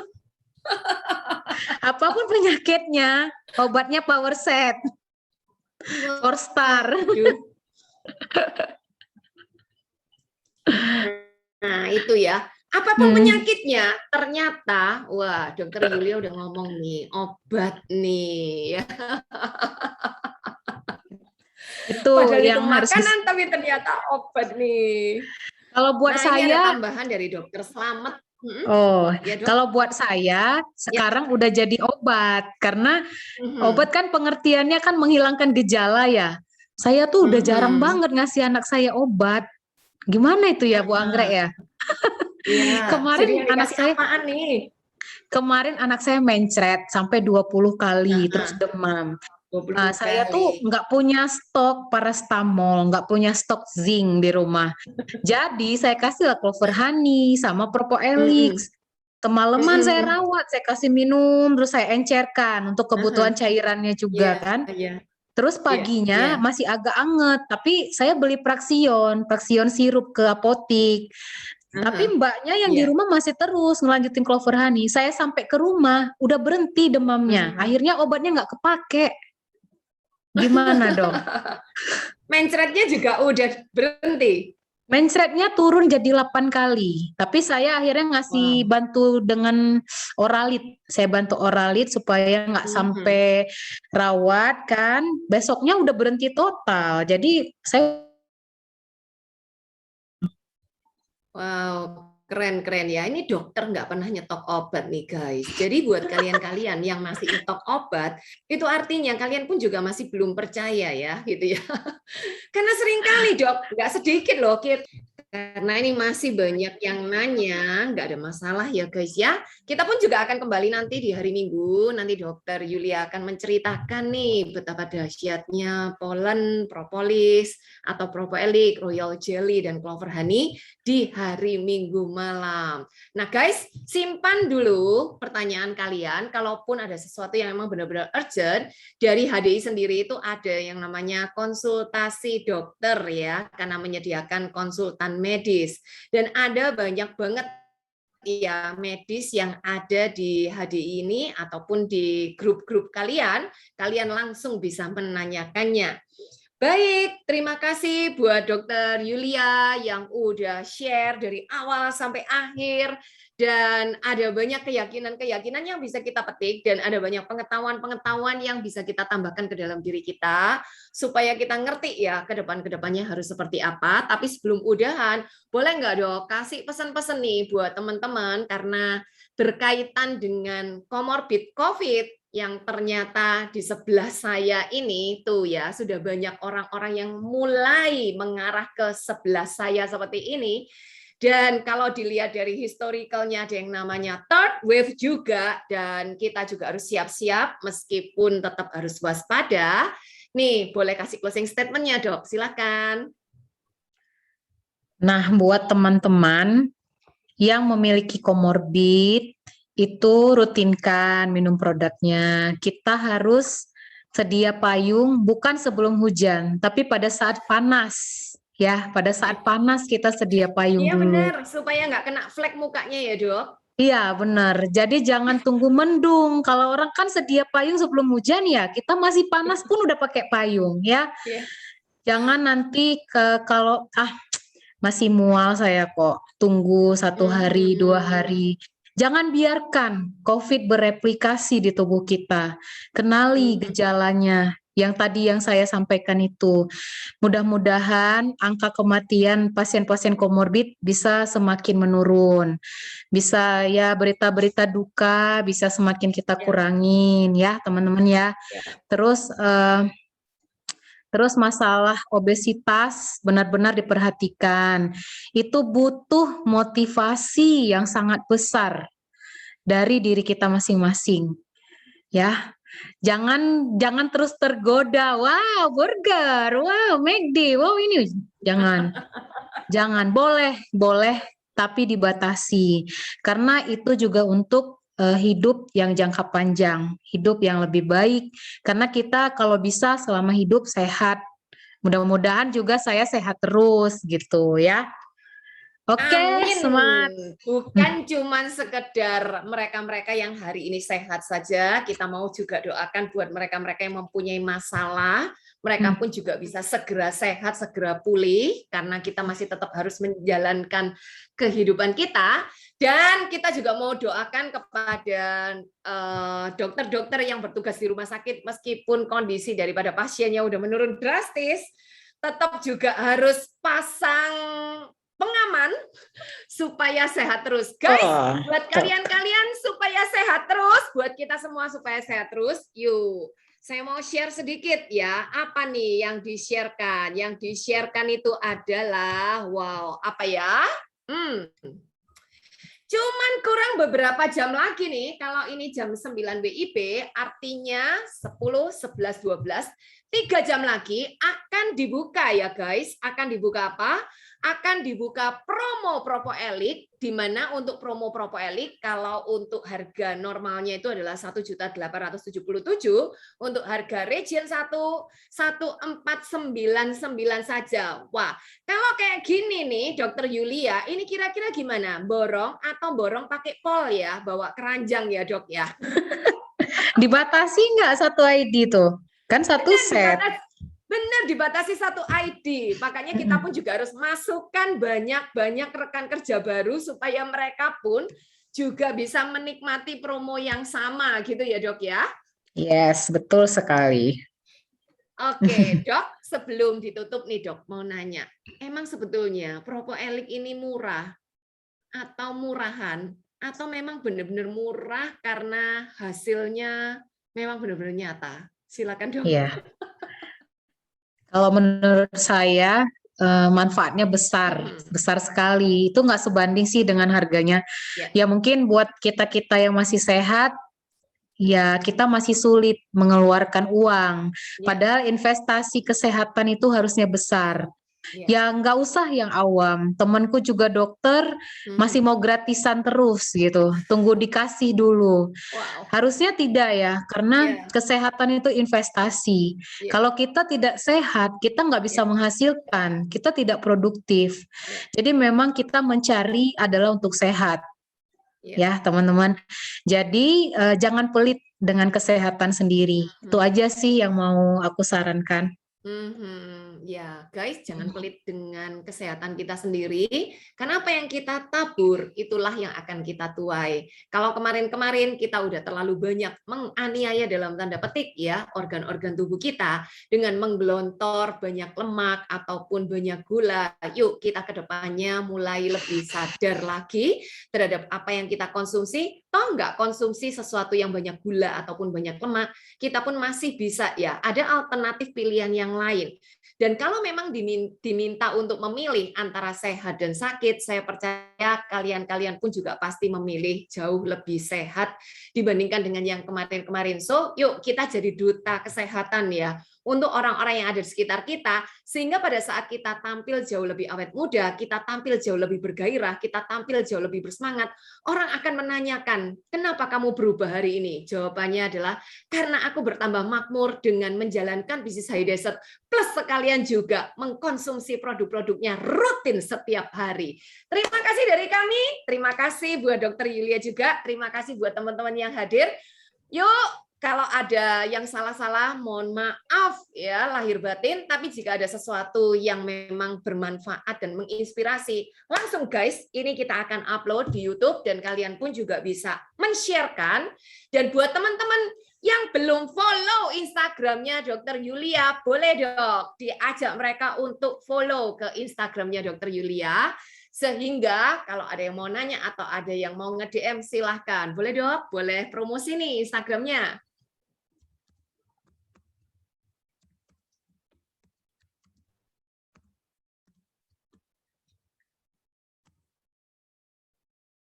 Nah, itu guys ya. Yulia Mucitasari _dokter. Kalian bisa langsung follow ya. Yulia Mucitasari _dokter. Thank you banget. Kita akan ketemuan di hari Minggu ya bersama dengan Dr. Yulia. Dan buat kalian-kalian, besok masih ada pelikan import, di mana pelikan import yang pertama itu adalah